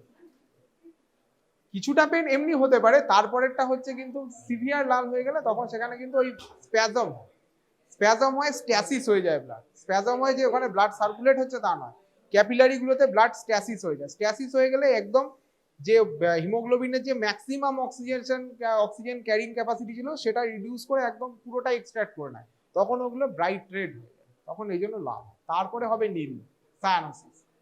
সায়ানোসিস কেন হবে? সায়ানোসিস কি জন্য? হাইপার ক্যাপনিয়া, সেখান থেকে সায়ানোসিস হবে, সেই তারপরে সায়ানোসিস হবে। ঠিক আছে, পরের দিন আরেকটা ক্লাস মনে হয় লাগবে ইন্টারঅ্যাকশনের জন্য। Different type of toxin by bacteria, maybe endotoxin, exotoxin. Usually, preformed toxin is the causative agents. Preformed toxin of fungus or preformed toxin of few bacteria like Staphylococcus aureus, Clostridium botulinum, Bacillus cereus. So these are the culprits. Such food contains enough pathogens or toxicant necessary to make a person sick. Quite common in India, mostly unreported and undiagnosed. We have no WHO food net or European food net with us. No data. During my stay at PGI and WHO collaboration study report 2016, the first time we conducted this study, where 1,400 cases of foodborne and 31,000 cases of waterborne infections were being reported from Punjab, Haryana, and Uttarakhand. New threat? Unknown. The point of care test, that is immediate test of identifying this pathogen, unknown. Not yet available. The classifications of foodborne disease. The foodborne diseases are classified into foodborne infections and foodborne intoxications. Intoxication is by preformed toxin, staphylococcal toxin or Bacillus cereus toxin, like that. And in case of foodborne infections, the causative agents are Staphylococcus, maybe Salmonella, maybe Shigella, etc. The foodborne infections are caused by the enhanced pathogenic microorganisms contaminating food into the body. Contaminating microorganism, their multiplications and resulting in pathogenesis inside our body. This can either be fungal, bacterial, viral or parasitic. The foodborne infections tend to have long incubation periods and usually characterized by fever, but just reverse in case of toxin. Toxin, the earliest manifestations by the preformed toxins. The bacterial foodborne infections include cholera, salmonellosis, typhoid fever, shigellosis, Aeromonas, yersiniosis, Escherichia coli, especially diarrheogenic Escherichia coli, Campylobacteriosis, Vibrio parahemolyticus and Listeriosis, Clostridium perfringens, etc. The mycotic foodborne infections include Candida species Porothrix vaginella and viral foodborne infections like hepatitis A, norovirus and poliomyelitis virus. If you try to differentiate between the infections and intoxication, this is a question. Differentiation, how will differentiate between infection and intoxications? In case of infection, cause is bacteria, mostly virus, parasites, possibility is there. Mechanisms invade and multiply. Incubation period hours to days because it takes the multiplication inside the body. Symptoms: diarrhea, nausea, vomiting, abdominal cramp, fever. Spread person to person due to inadequate cooking. Just the reverse in case of toxin. The mechanism: nothing. Minutes to hours. Vomiting, nausea, double vision, respiratory failure, sensory and motor dysfunction, and it is not communicable. Person to person spread is not there. Salmonellosis. Salmonellosis is often associated with HIV infection, and salmonellosis is caused mainly by all other salmonella except Salmonella typhi. Except Salmonella typhi. The causative agents of salmonellosis, except Salmonella typhi, all other salmonella, 2000 almost salmonella are there. Many salmonella species have a wide host range, and these are the organisms which commonly invade. The clinical approach is like similar: diarrhea, nausea, vomiting, etc. ORS is the drug of choice. If duration is more than 10 days, in case of any diarrhea, where duration is more than 10 days, think about parasitic infestation. To start anti-parasitic treatment. Salmonellosis, mostly from poultry, food processing. The microbiological analysis supports the epidemiological investigations of foodborne disease outbreak. Their collection to storage, everywhere there is a check. The content capacity, there is a rule. The vaccine carrier, the ice packs, the labeling, the Ziploc bag. Outbreak investigation study does not have medico-legal implications and do not fall under the Prevention of Food Alteration Act. The common food agents implicated in food poisoning. Fried rice. Fried rice. The causative agent is Bacillus cereus. Chinese restaurant fried rice খেতে গেছো, diarrhea হলো. The causative agent is Bacillus cereus. Salmonella, raw egg, meat, contaminated water. এগুলো যদি খাও তাহলে ফুচকা, আলু Kabri. Salmonella typhoid fever হতে পারে, or সালমোনেলোসিস হতে পারে। সালমোনেলোসিস হচ্ছে আদার দ্যান সালমোনেলা টাইফি, সেখানে টাইফয়েড হবে না, ডায়রিয়া, ডিসেন্ট্রি এগুলো সব হতে পারে। ইনভেসিভনেস আছে। Clostridium botulinum, can food, honey, যেসব খাবারগুলো প্যাকড হয়ে আসে, প্রিজারভেটিভ থাকে, but still the possibility of this clostridium botulinum highly lethal. Clostridium perfringens, meat, listeria, cheese and ice cream. ভেবে নিও না যে আইসক্রিম খাচ্ছ ব্যাস তুমি স্টেরাইল জিনিস খাচ্ছ। Every possibility is there of listeriosis, listeria monocytogenes, ice cream industry, Yersinia, seafood, raw oysters, prawn, চিংড়ি মাছ, Yersinia, Staph aureus, poultry, egg salad, E. coli, meat contaminated with feces, Kuchkawala, Campylobacter, unpasteurized milk poultry. All these food materials contaminated, not properly sterile, no preservative added. Even though preservative is added, every possibility is there of contaminations. Now, time of onset of symptoms. In case of where bacteria they are involved, the duration is more, and where the preformed toxin is the causative agent, the culprit, the signs and symptoms appear early. So 1 to 6 hours in case of Staphylococcus aureus, preformed exotoxin, staphylococcal exotoxin, 1 to 6 hours after consumption of any contaminated food, within 1 to 6 hours you start vomiting. The causative agent is preformed toxin. তুমি একটা contaminated কিছু খেয়েছো, পুরনো মাংস খেয়েছো রেফ্রিজারেটরে, possibility of bacillus cereus staphylococcal toxin, 1 থেকে 6 ঘন্টার মধ্যে ডায়রিয়া হবে, ডিসেন্ট্রি হবে, ভমিটিং হবে। In case of contaminated by bacteria, salmonellosis, Shigella, Escherichia coli, Vibrio cholerae, all these things 2 থেকে 120 ঘন্টা। It will take long because the pathogenesis required, the pathogenesis you have to immune, there is to evade the immune system. Immune systemটাকে হারাতে হবে, then only it is possible. So bacterial contamination, it will take longer hour. Microbiological limit for every product, preservative দেওয়া আছে, but still তার একটা every product, everything ওর একটা stability আছে. So the stable canned food and bottled pouch foods immediately after removal from container, less than 10 colony forming units. তুমি যদি ম্যাটেরিয়ালটা নিয়ে একটা কালচার প্লেটে বসাও, macrocytic media, if you see 10 colony, 10 CFU colony forming unit, it is acceptable. Foods cooked immediately prior to sale or consumption, less than 100 to 1 lakh. The microbiological limit. Everywhere there is a limit, but in our country there is no limit. Everything is unlimited.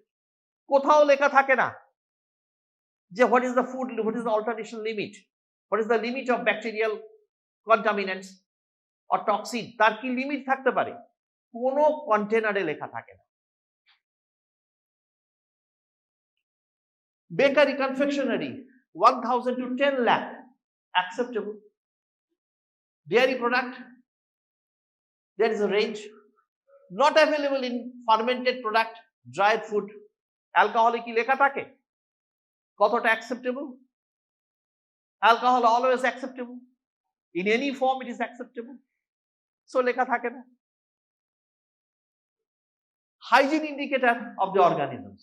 Hygiene indicator যদি দেখো, তাহলে each and every organism তার একটা satisfactory, borderline, আনস্যাটিসফ্যাক্টরি range আছে, limit আছে, hygiene limit আছে।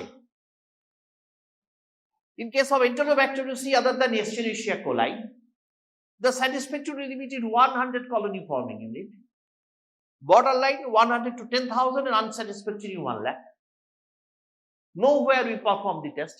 From the material, if you take a swab or smear and incubate it into macrocytic media, we can be able to identify the colony count, but never the food microbiology department, nowhere. E. coli less than 20, 20 to 100 borderline, more than 100 unsatisfactory.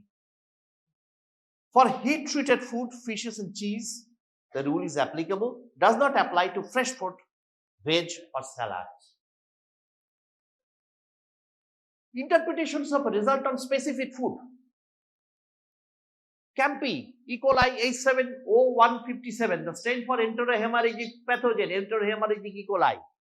Vibrio, Shigella, Listeria, 25 grams at least required for analysis of the bacteria.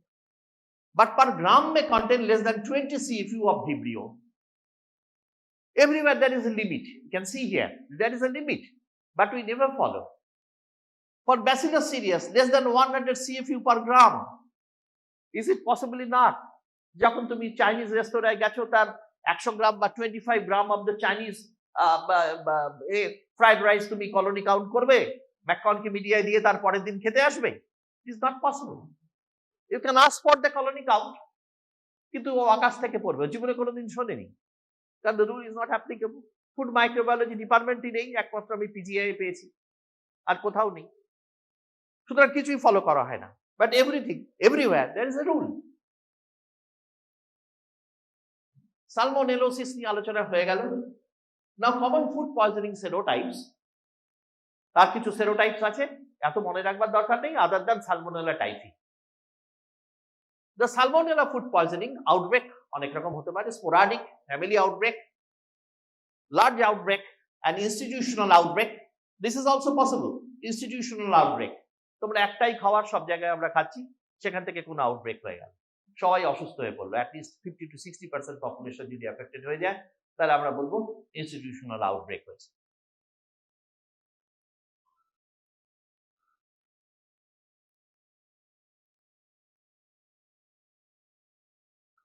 Clinical symptoms initially যেগুলো toxin, from toxins, preform toxins, initial symptom is vomiting, nausea. But in case of the contaminated, bacterial contaminated food থেকে যদি হয়, তাহলে mostly dysentery and diarrhea. How will you differentiate dysentery and diarrhea? Diarrhea সঙ্গে dysentery কি করে ফারাক করবে? Dysentery is invasive. Possibility of blood is more, and mucus and tenesmus is there in case of dysentery. তাহলে ডিসেন্ট্রিতে blood থাকবার সম্ভাবনা বেশি, আর tenesmus হবে, অ্যাবডোমিনাল ক্রাম্প, অ্যাবডোমিনাল পেন, এগুলো ডিসেন্ট্রিতে হবে, তাই তো? তাহলে এটা ডিসেন্ট্রি। সিজেলা থেকে কি হয়? ডায়রিয়া না ডিসেন্ট্রি? ডিসেন্ট্রি। সিজেলা থেকে ডিসেন্ট্রি হয়। ইএইচ থেকে কি হয়? এন্টিমেবা হিস্টোলাইটিকা থেকে অ্যামিবিক ডিসেন্ট্রি, অ্যামিবিক ডিসেন্ট্রি। আর escherichia coli diarrhoea. But in case of enteroinvasive strain, dysentery. Enterohemorrhagic strain, dysentery. Very good. তাহলে এগুলো মনে রাখতে হবে, এইভাবে মনে রাখতে হয়। Control measures are there, obviously. Typhoid, paratyphoid fever, same. Disease symptoms are almost same. Transmission is contaminated food. Control measures are there. Hygiene is important. Detections and treatment of chronic carriers, vaccination of using TAB. আমরা ট্রেনে আস্তে আস্তে মাঝে মাঝে দেখি অনেক রকম খাবার ট্রেনে সার্ভিস হচ্ছে, ছোলা, সিঙ্গাড়া, নানা রকম কেক টেক হাতে দিচ্ছে, প্যাটিস, ট্রেন সার্ভিস। তার সঙ্গে সঙ্গে বাবু পকেট থেকে টাকাটা বার করে দিল, ওই টাকাটা সে নিয়ে নিল, টাকাটা নিয়ে পকেটে রাখলো, হিসেবটা ফেরত দিল, পরের পেশেন্টকে আবার ওই হাত দিয়ে দিয়ে দিল। বাট ফর মাইক্রোবায়োলজিক্যাল ভিউ, আমরা যদি বলি যে মাইক্রোবায়োলজিক্যাল অ্যাসপেক্টসে যদি সেটাকে কনসিডার করি, তাহলে আমরা এটা দেখেছি যে টাকা থেকে, কাগজ থেকে ম্যাক্সিমাম ড্রাগ রেজিস্টেন্সি ট্রান্সমিটেড হয়। Do you know that? The drug resistancy maximum transport is through the currency. এই কারেন্সিটা আমাদের দেশে কোনো রকম হাইজিন মেনটেন করা হয় না, কোনো গ্লাভস নেই, কিচ্ছু নেই, সে ওই টাকাগুলো ইউজ করছে, ওইগুলো দিচ্ছে, আর তার সঙ্গে সঙ্গে খাওয়াটাও দিচ্ছে। তাহলে হাইজিন বলে আমাদের দেশে কিছু নেই, সেই জন্য আমাদের এত এই প্রবলেমগুলো। Vaccination using TAB vaccine, TAB vaccine, live vaccine or dead vaccine?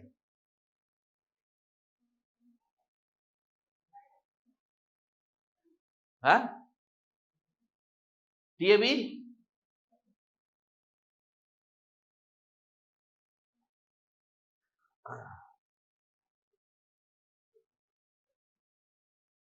Campylobacteriosis, Campylobacter are a group of tiny, strictly microaerophilic carved spiral gram-negative rods. Campylobacter jejuni and Campylobacter coli cause food poisoning.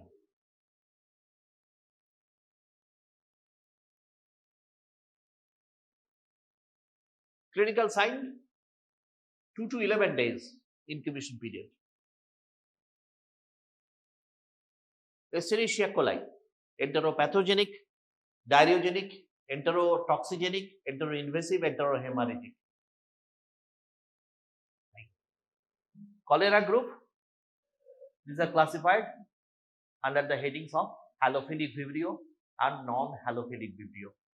What do you mean by halophilic vibrio? What is halophilic? Halophilic means salt tolerability. Up to what percent? Up to what percent salt tolerability? No. 8%. 8%, up to 8% salt tolerability. And in case of cholera, it can tolerate 0.2 to 2% of sodium chloride. Cholera can tolerate 0.2 to 2% of sodium chloride. And in case of halophilic vibrio, like parahemolyticus, angiolyticus, and mimicus, non-halophilic. Very good. Well, these are non-halophilic vibrio and halophilic vibrio. Difference between these two. Transmission. কিছু বলছি না, তোমরা জানো এগুলো। Immediate diagnosis of cholera. How you will be able to diagnose cholera from the fecal matter? Immediate diagnosis of cholera, এটা বইয়ে নেই, তাই জিজ্ঞেস করছি। এটা বইয়ে লিখে নিতে হবে। How to diagnose immediately? From stool. Fish in stream appearance. Microscopy. Microscopical examination of stool sample. Rice water stool. Examination will show fish in stream appearance, isn't it? And how to confirm it? By doing one cholera red test is there. Cholera red is a bedside test, point of contact test, and another test is this test. This is a vibrio immobilization test with dark field microscopy. Even it is possible in normal microscope. If you take the antiserum of vibrio and treat with the stool material where antigen is present, so antigen antibody reaction will take place, and this is the immediate test can be done. A vibrio immobilization test with dark field microscope, even in the normal microscope, ordinary microscope, in acute state, vibrios are abundantly present in watery stool, up to 10 to the power 7 to 10 to the power 9 organisms per ml. And bacteriological examination can be done in stool, suspect water and food. Suspected water and food. The precise identifications of biotype and serotype are done using serological complement fixation test and fast sensitivity test. So the immediate identification is possible by immobilization test by doing this particular serum using particular antibody.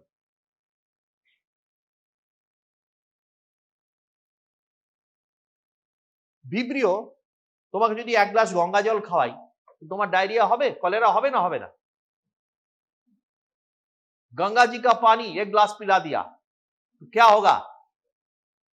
Is it sterile? Cholera হবে না হবে না? Cholera হবে। কারা কারা মনে করছো cholera হবে? হাত তোলো। গঙ্গার জল এক গ্লাস খাইয়ে দেবো, কলেরা হবে না হবে না? কারা মনে করছো হবে? হাত তোলো, হাত তোলো।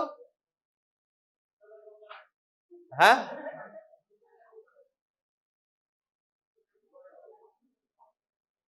হবে না, কলেরা হবে না। কেন হবে না? Because of bacteriophage is there, cholera phage is available there, plenty of cholera phage. Cholera ফাজ গঙ্গা জলে প্রচুর আছে। they will produce lytic reaction, কলেরাকে ভেঙে দেবে, কলেরা ওখানে থাকবে না, গঙ্গা জলে কলেরা নেই, ওই জন্য অত স্টেরাইল। কলেরা আউটব্রেকের সময় কলেরার ব্যাকটেরিয়াটা কোথায় থাকে? কলেরা ব্যাকটেরিয়া নরমালি থাকে না, কলেরা থাকে কোথায়?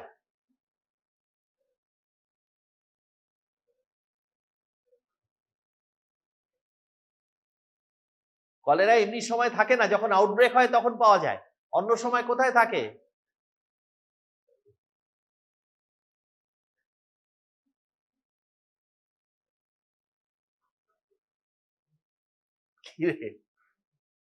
খাঁড়িগুলোতে থাকে, সমুদ্রে ওই যে শৈবালগুলো জলের মধ্যে যেগুলো থাকে, সি অলগি, তার মধ্যে লেগে থাকে, সেখান থেকে মাছের সঙ্গে আমাদের শরীরে আসে। কন্টামিনেটেড ফিশ, মিট, আনকুকড, সেখান থেকে কলেরা আসে। শীতকালে হয় না বর্ষাকালে হয়? বর্ষাকালে হয় বলেছে। বর্ষাকালে হয় না, তখন জল ঘোলা থাকে, ওই জল লোকে খায় না। শীতের দিনে জল পরিষ্কার টলটলে হয়, সেই জল লোকে খায়। দেখতে পাচ্ছ কোথায় গন্ডগোল?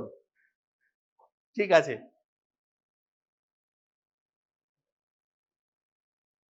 সিমটমস নিয়ে কিছু বলার নেই, মালনিফিকাস সব চলে গেল। লিস্টেরিয়া, আইসক্রিম নিয়ে বলা হয়ে গেছে।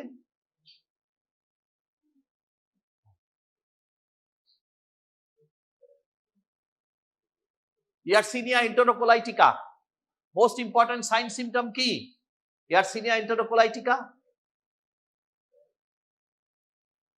মোস্ট ইম্পর্টেন্ট সাইন, একটা বললেই আমি চুপ করে যাব। Pseudo appendicitis like, pseudo appendicitis like, সার্জনরা কেটে দেয়, সার্জনরা অ্যাপেন্ডিসাইটিস বলে কেটে দেয়, কিন্তু ইয়ারসিনিয়া ট্রিটমেন্ট করলেই ভালো হয়ে যাবে পরের দিন। Symptoms include abdominal pain, diarrhea, fever, vomiting, headache, and pharyngitis. They include the pseudoappendicitis, mesenteric lymphadenitis, etc. Pseudoappendicitis, only word.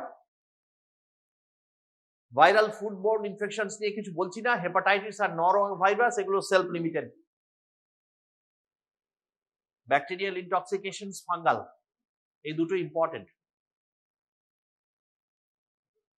Staphylococcus, Bacillus cereus, Clostridium perfringens, and Clostridium botulinum. Aflatoxicosis. This is a very important short note. Aflatoxin. Aflatoxicosis is caused by aflatoxin produced by the fungi Aspergillus flavus. Aspergillus flavus. Aflatoxicosis. Short note. 4 types of aflatoxins have been described: aflatoxin B1, B2, G1, and G2. The animals consuming feeds contaminated with aflatoxin B1 leads to secretion in the milk of aflatoxin M1 and M2. When consumed in large doses, they are lethal in consuming acute hemorrhagic syndrome. Sublethal doses cause histotoxic changes. The long-term consumptions of small doses cause liver tumors as they are potent carcinogens. So carcinoma-producing fungus is Aspergillus flavus due to aflatoxin.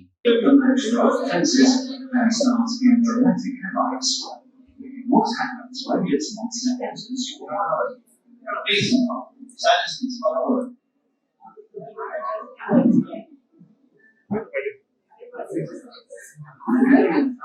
It's the liver, a microbe with a nucleus, one of the smallest life forms on Earth.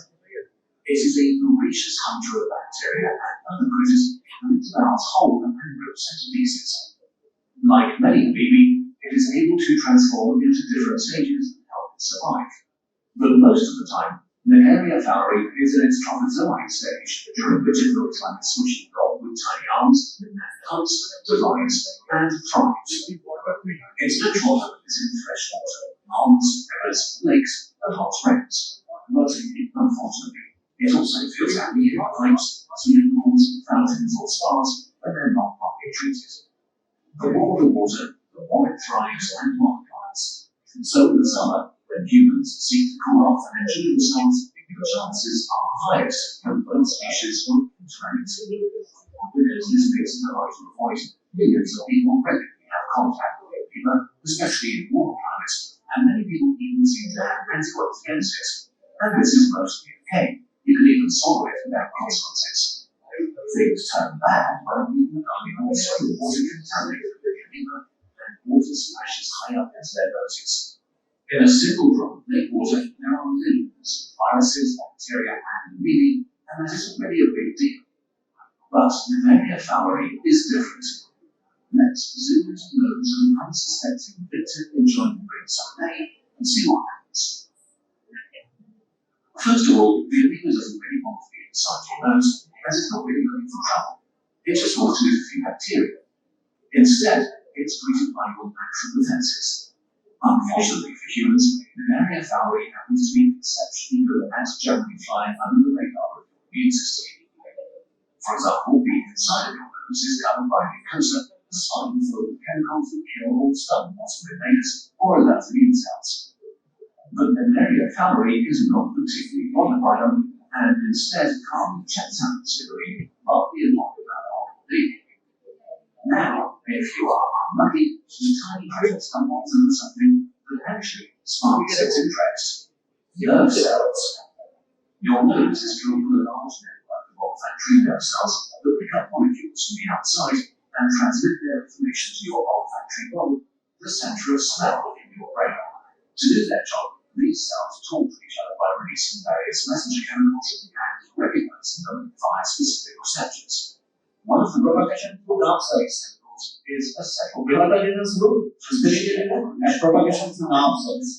Fowleri happens to have receptors that recognize acetylcholine, and it seems to attract them irresistibly, a little like moths that are attracted by night. So as your olfactory nerve cells do their job, using plenty of acetylcholine to talk to the brain, Anemia fowleri enters your tissue. It seems to follow the chemical signals upstream. Neutrophils, crazy suicide warriors, begin to attack you. Individually, they have no chance against them, as the invaders are large and pretty tough fighters, used to dealing with tough enemies. So the defenders swarm the intruders and kill them either by vomiting chemicals that punch holes into them, or by literally ripping parts of them off and devouring them.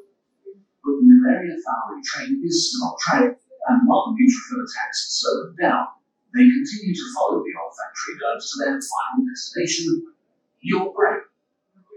This process can take between 1 and 9 days, and you'll probably not notice anything during that time, until the amoeba reach the olfactory bulb, the central smell and entrance to your brain. Your brain cells are nothing more than helpless victims, and they all release that wonderful acetylcholine.